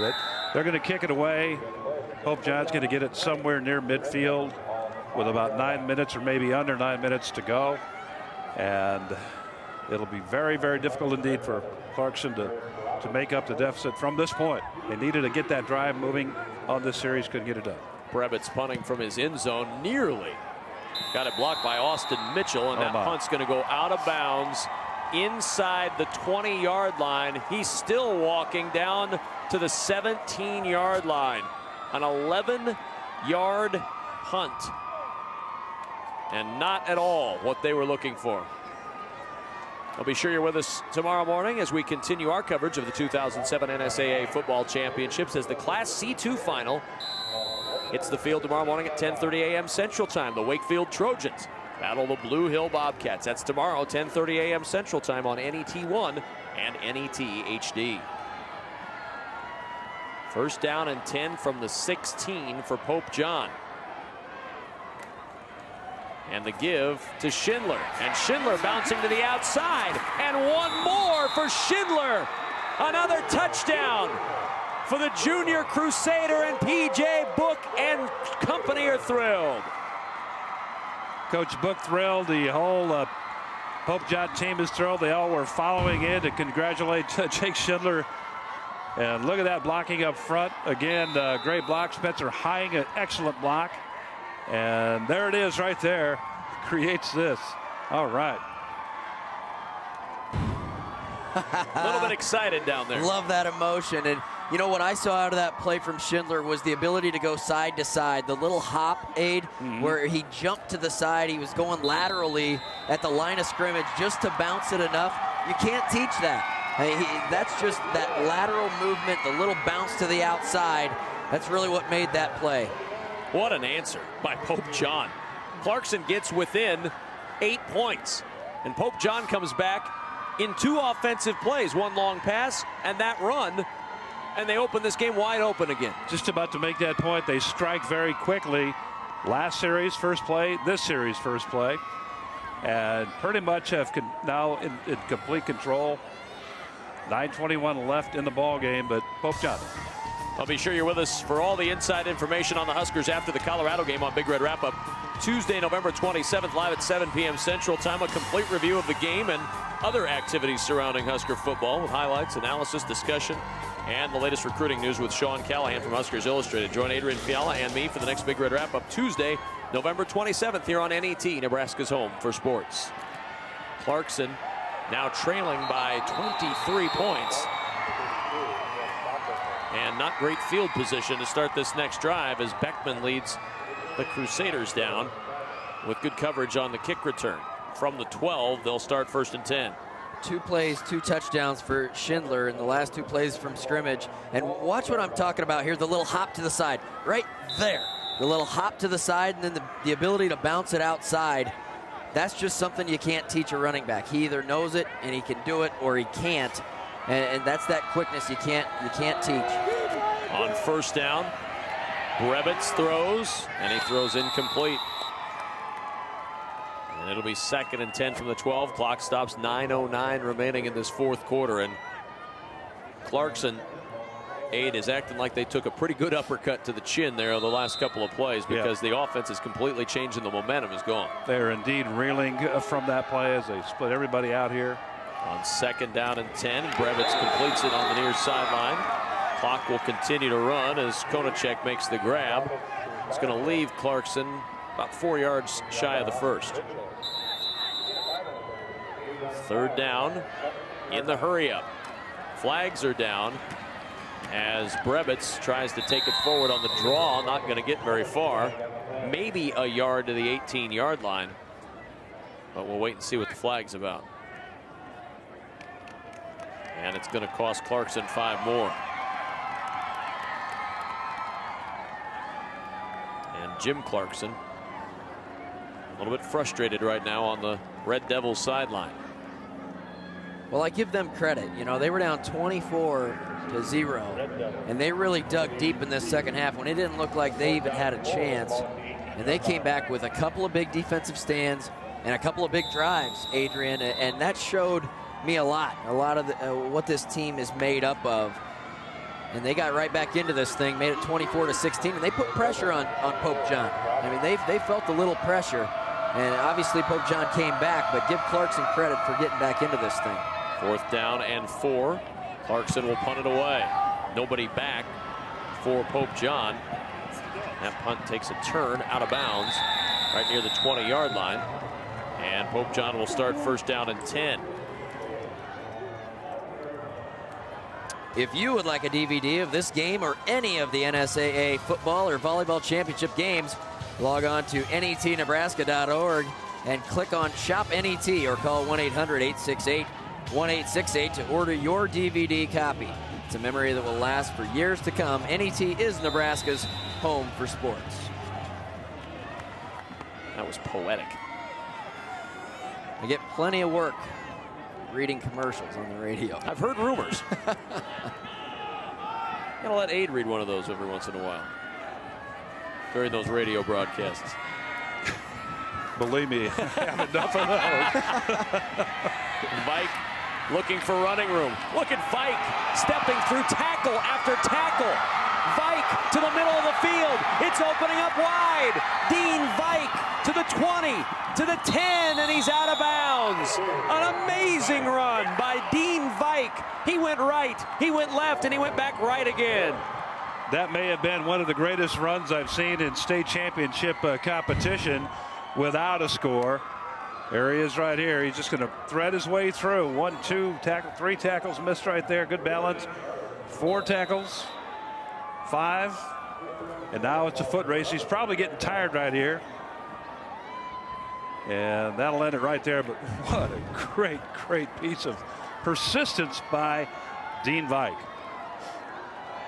From the 11, that's where they mark it first down and 10 for Pope John, leading 39-16. Fumble on the play, and it's covered up by Kevin Selting. Selting didn't act like he was expecting to get the football, and he'll lose yardage back to the 16, a 5-yard loss on the play.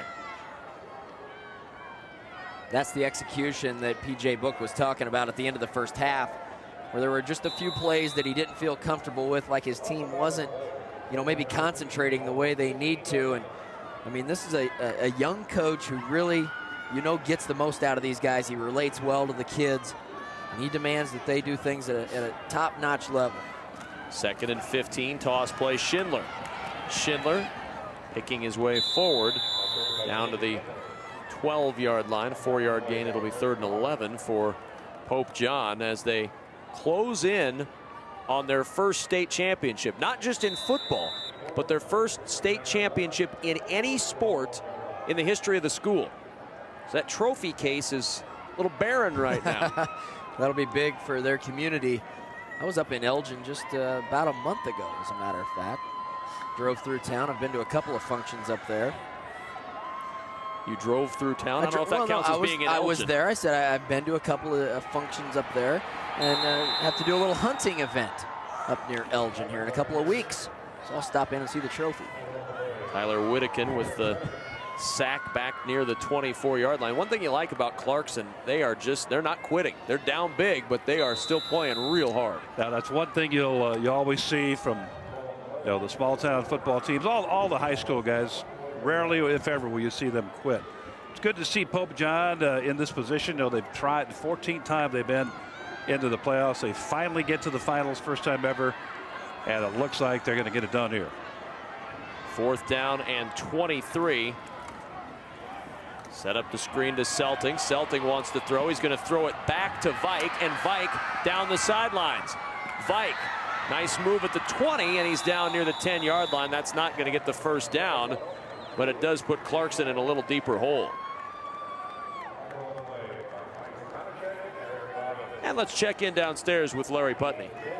Well, Kev, you mentioned that this would be the first ever championship in school history. It would also be the first ever championship any school in Elgin has won, and we talked to the coach about what it would mean to the community before the game.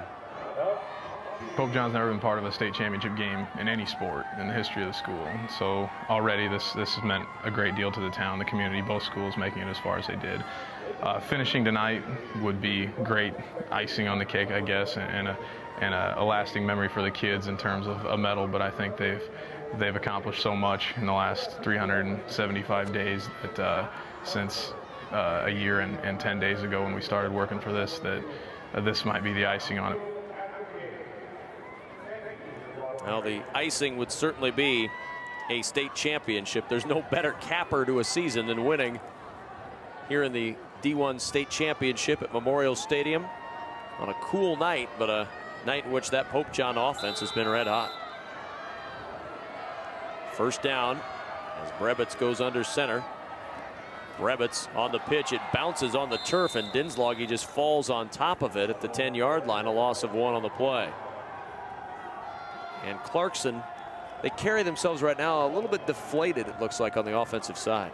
Yeah, that play not very crisp right there in terms of execution, and maybe starting to feel it a little bit here in terms of you know, what's going to happen, but they'll still get after it here, Kevin, I'm sure. Well, they've had a good season. Oh, yeah. Guys. Oh, no question. And a throw a little bit short there for Brandon Dinsloggy, and it's 3rd down and 11. Every other team in D1 is done, besides these two. And every other team that's sitting at home would rather be in Clarkson's position right now, losing in the state finals rather than not ever getting there at all. Only one team obviously wins the last game of the year. Looks like it's going to be Pope John, but Clarkson, you know, some people say, I think I'd rather lose before getting to the finals. I've never believed that. I mean, you'd rather not be that close? I mean, you'd rather not have a chance? Boy, a tough pitch and running room for Konachek, and a 1st down. That was a well-run play. Brebitz pitched it at the very last minute, and Konachek a nice run for the 1st. Well, he had trouble handling the ball right there again and able to get out and go. People hanging all over, and good pitch, you're right. Really turned nothing into something right there. 5 minutes to play. 1st and 10 at the 25 for Clarkson. Brebitz hit as he throws, floats it out, and it's almost intercepted. Dean Vike trying to make the circus catch on the near sideline, and it'll be 2nd down and 10.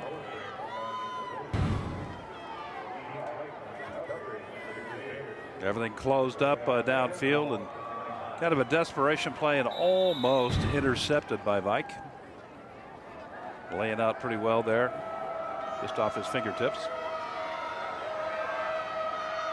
From the 25-yard line, 2nd down and 10.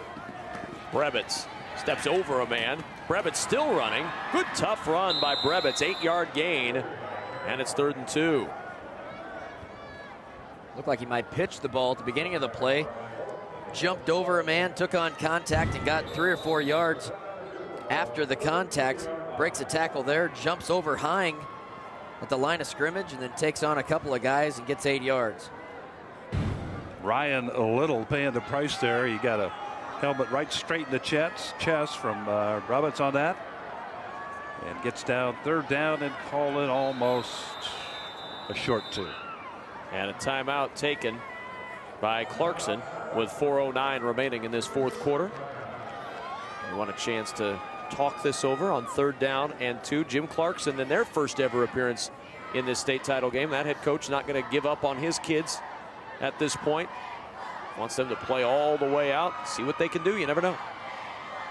NET Sports presents the story of Nebraska volleyball in Dream Like a Champion, premiering Tuesday, December 4th at 8 p.m. on NET1 and NET HD. See how Terry Pettit's visionary leadership and John Cook's competitive spirit helped to raise Nebraska volleyball to new heights. Follow the Husker team on their run for a national championship, ending with a dream win last December at the NCAA Championships in Omaha. Watch Dream Like a Champion. Mark your calendar, Tuesday, December 4th at 8 p.m. on NET1 and NET HD. You won't want to miss this special tribute to the success of Nebraska volleyball. Dream Like a Champion, a special documentary presentation produced by NET Sports, Nebraska's home for sports. And on 3rd and 2, Konachek able to get the 1st down for Clarkson and keep this drive going for the Red Devils. So a 1st and 10, 4:05 to play. Pope John with a 23-point lead.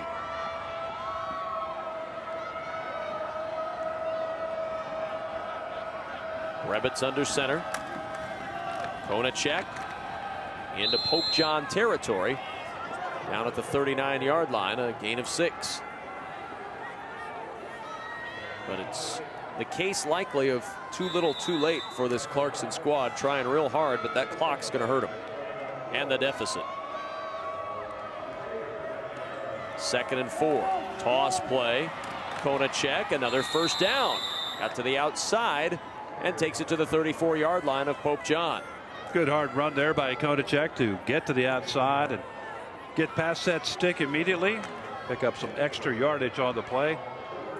Again, not quitting, just keep digging away, keep hitting away. You never know this game, but doesn't look good, but you never know. Konachek again, got a good block out front by Brebitz.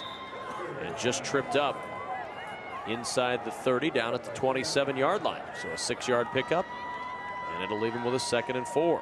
You know, guys, we asked head coach Jim Clarkson what he was most concerned about with respect to Pope John. He said that, well, number one, the receivers, and number two, they have great athletes, and we have to get to the ball very quick, and we saw how that had worked here tonight. Krebitz a little high on the pass there. Couldn't connect with his man out there. That's Jacob Harney. And it'll bring up a 3rd and 4. 2:55 to go, and Clarkson trying to see if they can't get something desperate put together late here. On 3rd and 4, Konachek steps out of one tackle, and he has the 1st down. So another good run by the fullback, and it's a 1st and 10 down at the 22-yard line. It's been a hard night for Konachek. About 19 carries, it looks like, for 55 yards. Every one of them hard earned. And another carry here, bangs off one man, and he's going to walk into the end zone. First contact doesn't knock him down, and Konachek takes it in for 6 more.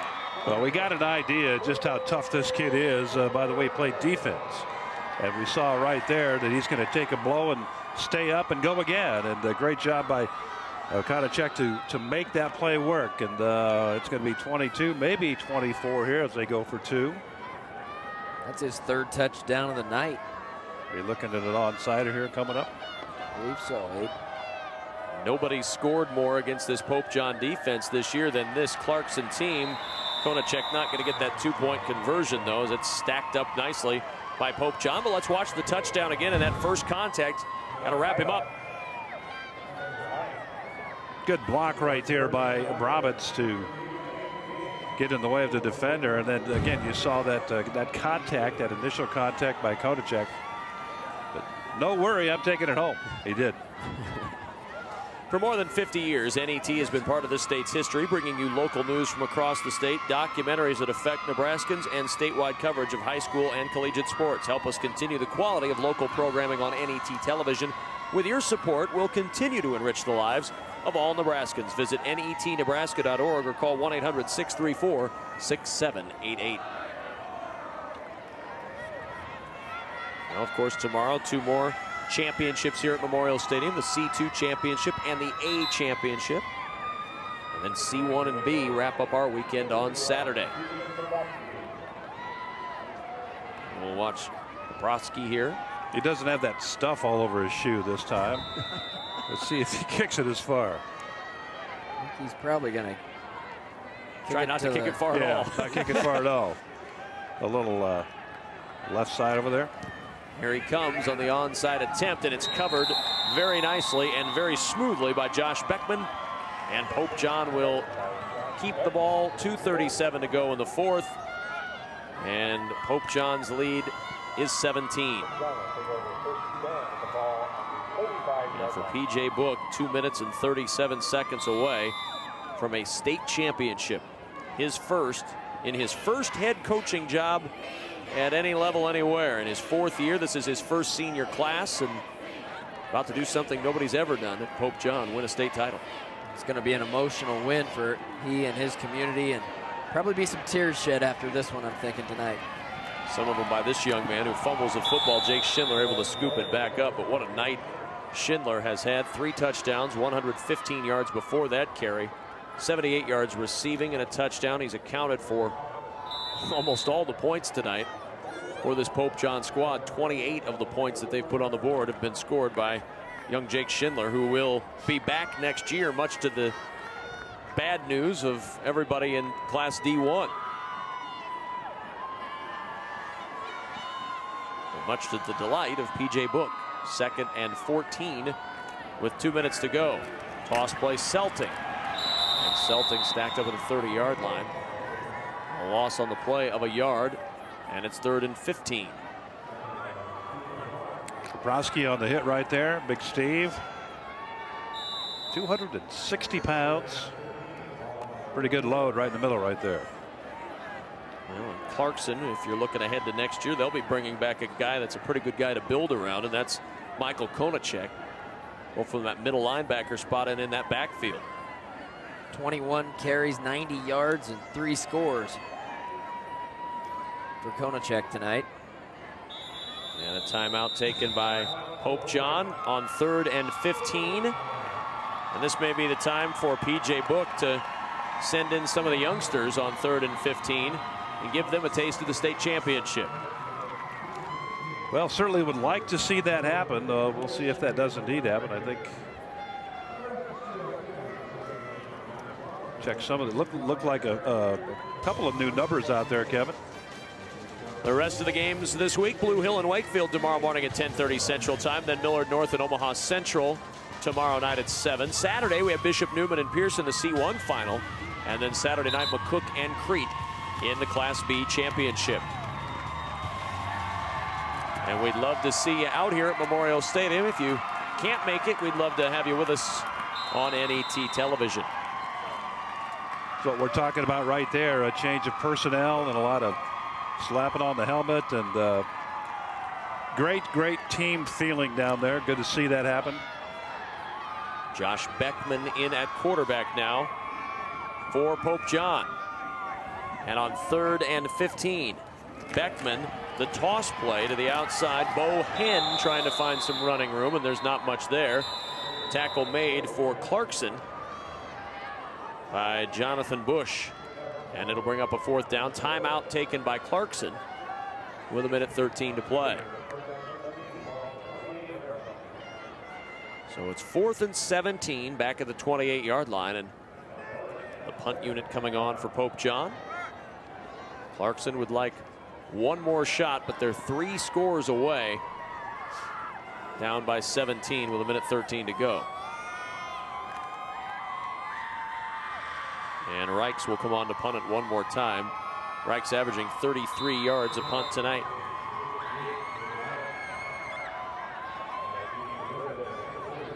Stuckless back at his 18-yard line. And Reichs booms this one, driving Stuckless back inside the 10. He picks it up at the 7-yard line, and he's going to be dropped inside the 5-yard line by a swarm of Crusaders. And if Clarkson's going to score again, they're going to have to march the length of the field to do so in 59 seconds. There's Jake Schindler's little brother, Ross, getting a hug from a friend down on the sidelines. I had a chance to talk to him before the game. A nice young man. Has the number 35 jersey on right there with the black hoodie on. Getting to enjoy his brother, watching him score 4 touchdowns tonight in a state championship game. What a great moment for that family that's had some very hard times this year. And on the option keep, Brebitz takes it 9 yards out near the 14-yard line, and P.J. Book just got the Gatorade bath. He's all right with that, let me tell you. It's a big moment in Pope John history here, and Elgin history. And he's definitely okay with that. Clarkson snaps it before Pope John was even ready to go, and down the sidelines through the ice runs Dinsloggy and out of bounds at the 35-yard line. Needs some extra cleats on that last run along the sideline. A little crunch. There's the ice there. There it is. Right through the ice. And nobody slipped. Amazing. Now this is Nebraska. Everybody's used to running on ice. Dinsloggy, good block out front. Dinsloggy with a 1st down and more inside the 30 and out of bounds at the 25 of Pope John. A lot of backups on the field right now for Pope John. Bo Hen there. Now P.J. Book trying to warm up after that ice bath. Some new personnel on the field for the Crusaders. From the 25, 1st down carry by Brebitz. Brebitz into the secondary and into the end zone for the touchdown. Well, it doesn't make any difference how much time or what the score is. They just keep working at it, and again, no quit in the Clarkson crew, staying after it. And the personnel in there now for Pope John, some of the second teamers and third teamers, they're learning a lesson right now. And that'll serve them well in the future as they prepare for next year and the year after. And their coach will have a little visit with them about what happened here. But again, stay after. Don't ever quit out there. Like Clarkson has just shown, you stay after. Clarkson going for 2, and the 2-point conversion run by Dinslage is good. And it's a 9-point game, 39-30, but just 13 seconds remaining in this fourth quarter. Brevick right up the middle, rides the fullback, breaks a couple of tackles. And he's, I think, the biggest man on the field on that play compared to everybody on defense, with all the backups in there. You saw a lot of the white jerseys, people in the white jerseys sort of reaching for the play, that kind of thing. So last thing you want to do, you want to just make sure you try to get yourself to the player, to the man, and don't reach. You're trying to hit him, obviously, but reaching just won't cut it. And they'll look at that. They'll look at that film and work on that, work on their speed and quickness to get to the ball carriers. A lot of elation on that sideline over there, Pope John. Just anticipating the next 13 seconds here in that state championship, their first one ever. Now Clarkson will. There's that wrap around the foot again of Stephen Poproksky. Must mean he's going deep. Maybe this is a different wrap. Maybe they're going to try to onside wrap. Fake everybody out here. Bouncing it right up the middle. And just down on the field goes Bohen. And some emotions starting to flow on that Pope John sidelines. And the head coach, you know, is thinking about that as well. A championship just 11 seconds away for the Crusaders, and a 13-0 season. Undefeated season is never easy to do. Pope John's about to do it. And a knee is taken by Josh Beckman, and that is going to wrap up the first ever state championship for any school, for any team in Elgin, the Pope John Crusaders, as the family Schindler huddles with the head coach, and the emotions really do begin to flow. Well, that's just a great picture right there. Jake Schindler and his little brother Ross, and head coach P.J. Book, who you know has a tremendous relationship with Jake and his family. And that's what sport is all about right there, Adrian. You bet. You develop those kind of relationships, and that embrace will live forever in everybody's mind and everybody's feeling as we see it. Tremendous emotion coming from P.J. Book, the head coach there, and Jake on his right there, and the youngsters in between. And you know, athletics teaches you a lot, and we're seeing another lesson tonight in terms of how those feelings run and how they go. Yeah, that's little brother right there, right? Not the only dry eye in the house, that's for sure. There was not too many of them after that embrace between the Crusaders and their head coach. Pope John, your champions of Class D1. They win it tonight, 39-30 over Clarkson. The medal ceremony is next.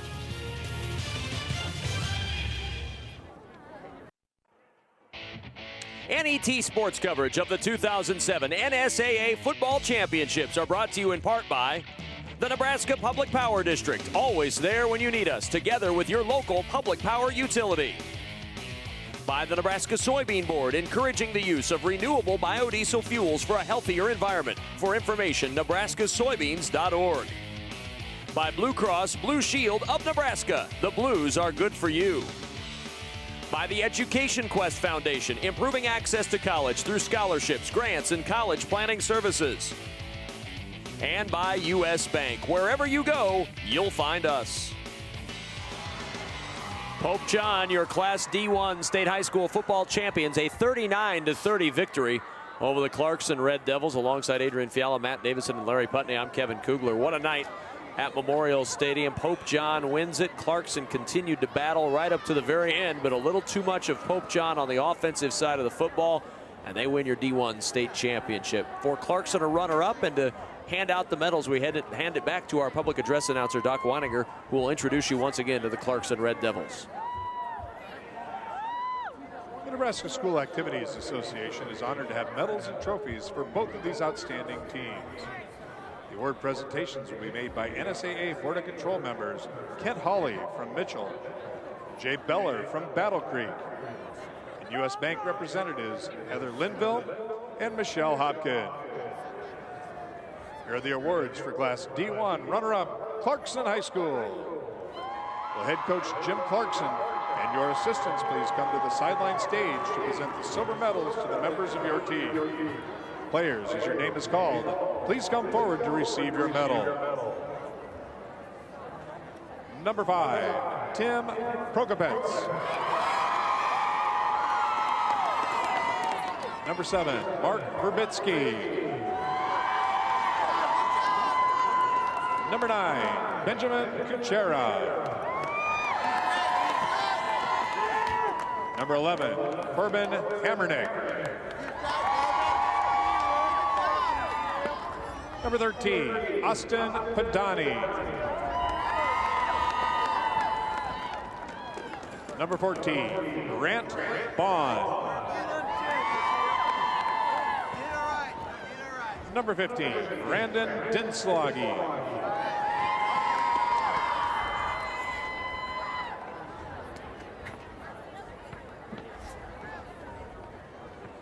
Number 16, Jacob Holt.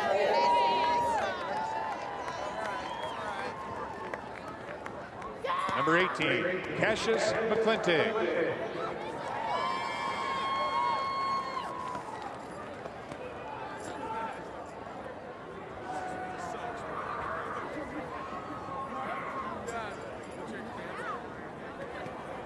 Number 19, Jacob Harney. Number 21, Joey Check. Number 22, Michael Konachek.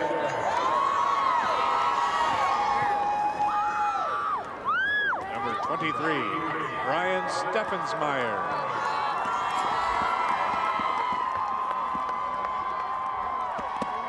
Number 24, Eric Roberts.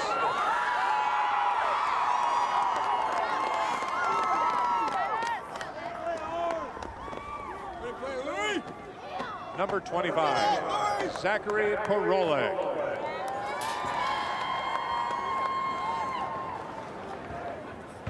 Number 28, Brendan Owenbray.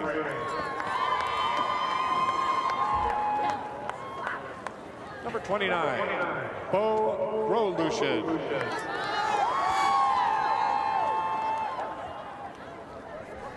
Number 30, Jordan Gall.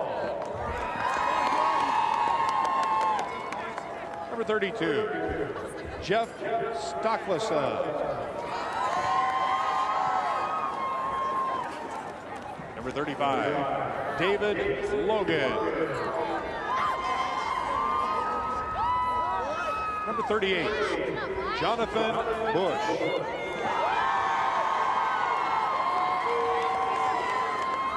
Number 40, Patrick Kuchera.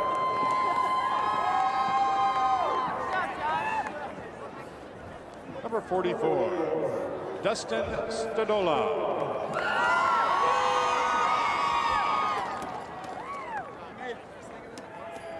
Number 47, Joseph Pospischal.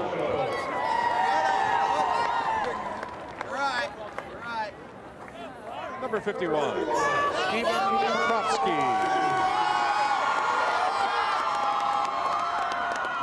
Number 54, Joseph Verbitsky.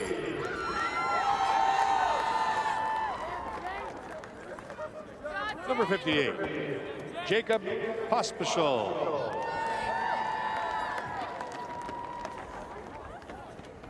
Number 60, Brock Dvorak.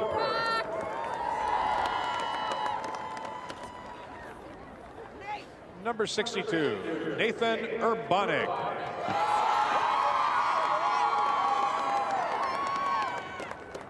Number 74, Nick Jindra.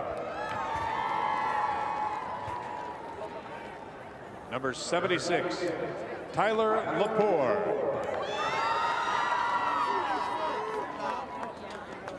Number 77, Tyler Whittakin.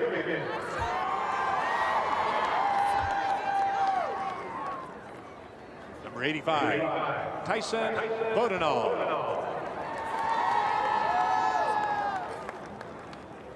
Number 87, Luke Sabela.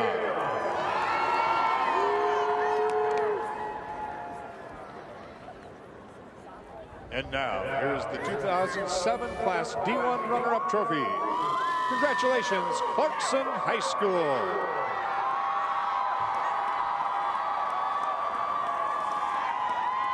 Oh, a terrific, terrific day and a terrific season for the Clarkson Red Devils. 10-3.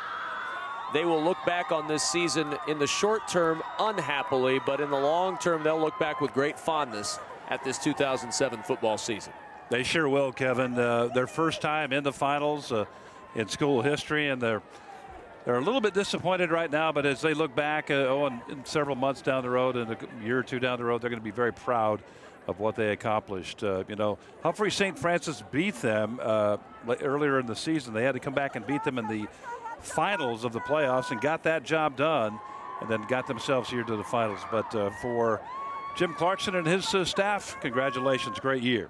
And back to Doc Weininger, the champions of Class D1, the Pope John Crusaders. And now to the champions from Pope John High School. First, head coach P.J. Book, we have a special award for you. Now, Coach, would you and your assistants hand out the gold medals to the members of your championship team? Players, as your name is called, please come forward to receive your medal.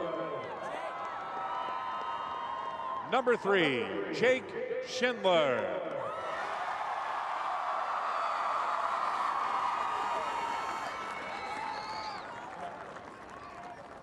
Number 6, Ryan Little.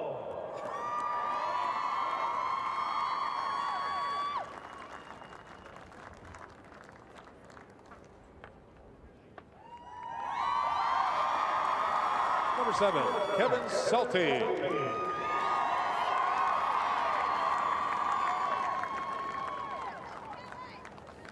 Number 8, Curtis Childers.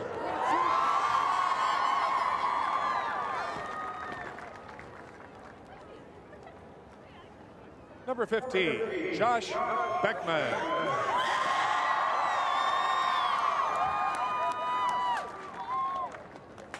Number 18, Dean Vike.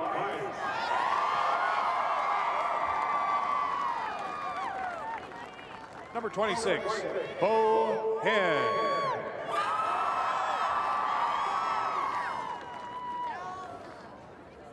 Number 29, Joey Molnaric.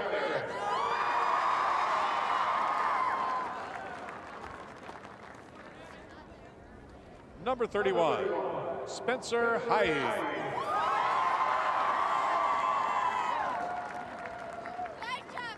Number 32, Tyson Lodge.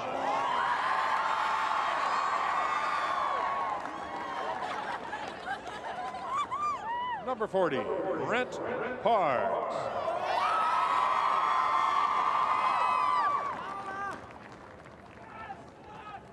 Number 45, Austin Mitchell.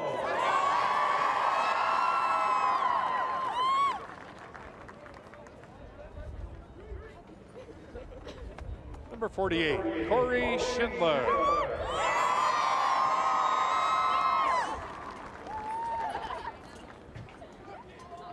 Number 50, Travis Ishai.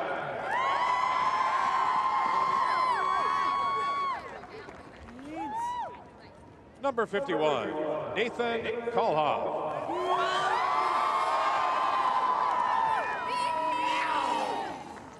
Number 52, Kirby Hofer.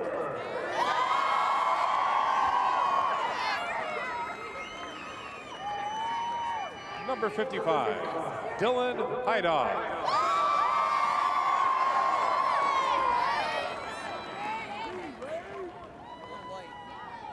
Number 58, Jay Reichs.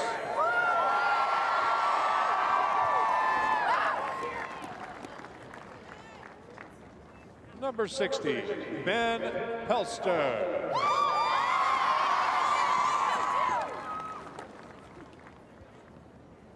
Number 63, Nathan Dirks.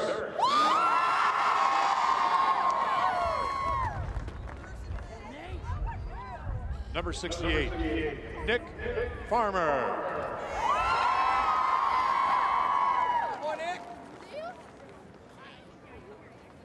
Number 80, Jeff Starman.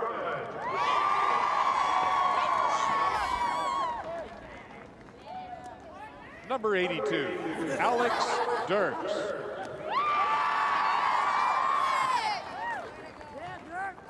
Number 83, Zach Baker.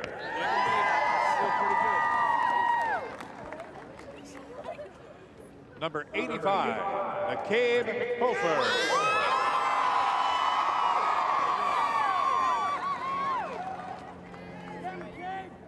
Number 87, Austin Kirkman.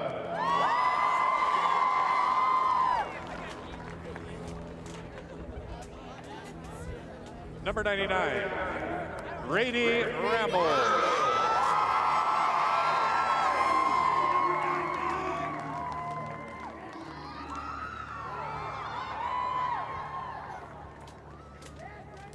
And now, for these outstanding athletes and their school, here is the 2007 Class D1 State Football Championship Trophy.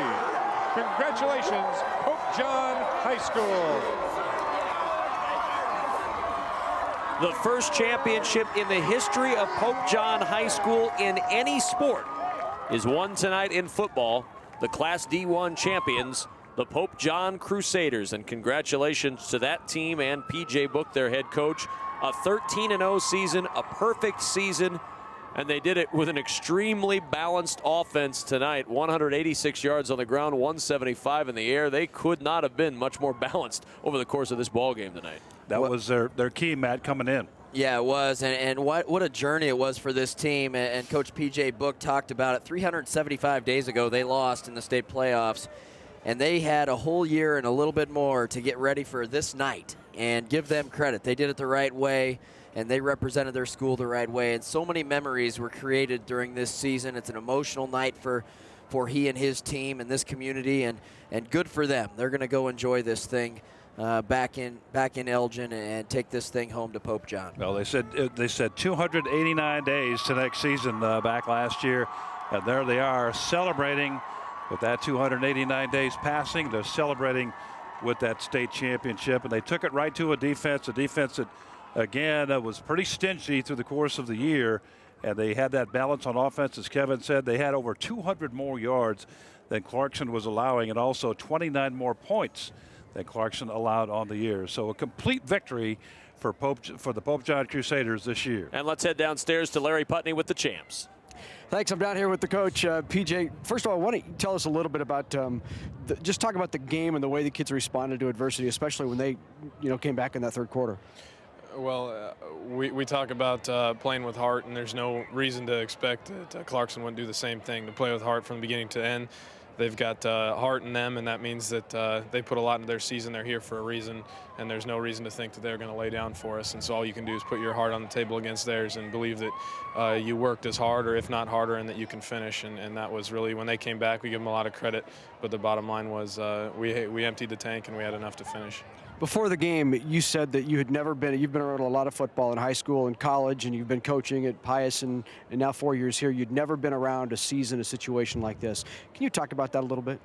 Well, I'm sure there's coaches that have been around the game a lot longer than I have, but through high school, playing there and playing in college, you're always around guys that are examples of hard work and dedication. But to see a group do this, to not just say they're going to do something, but to back it up with their hearts and with their bodies and minds for over a year like these guys did is something that I've never seen before. And I'd hope to see it again, but I know it's so special that it's probably a once-in-a-lifetime thing. Talk about Jake Schindler, what he meant not only this year to the team, but in this game. Jake Schindler is a young man that plays with heart and determination, and he's the heart of this team, and I'd do anything for him, and I know any of these guys would, because he would do the same for us. And when he plays the game with his heart on his jersey, and he plays for more than just himself. And when you have guys that play the game like that, you do anything for them, and they would, just like he would for you. And that's why there isn't going to be another one like him. PJ, thanks very much. Congratulations. Let's go to the star of the game. First of all, talk about your performance. I mean, what an outstanding game for you. Over 100 yards rushing, nearly 100 yards passing, 4 touchdowns. Talk about your performance. Team, every time, every single guy. Without every single guy doing their job, no big plays happen, and everybody did their job.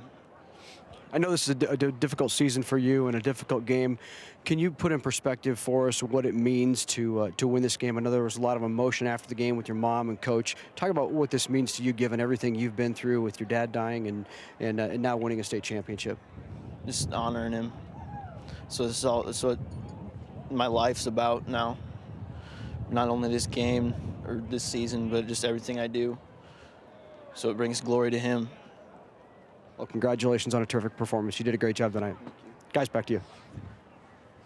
Glory to his father. He has done that tonight in a great way. 111 yards rushing, 3 touchdowns, and he's all about team. And that's, I know, what would make his father proudest of all.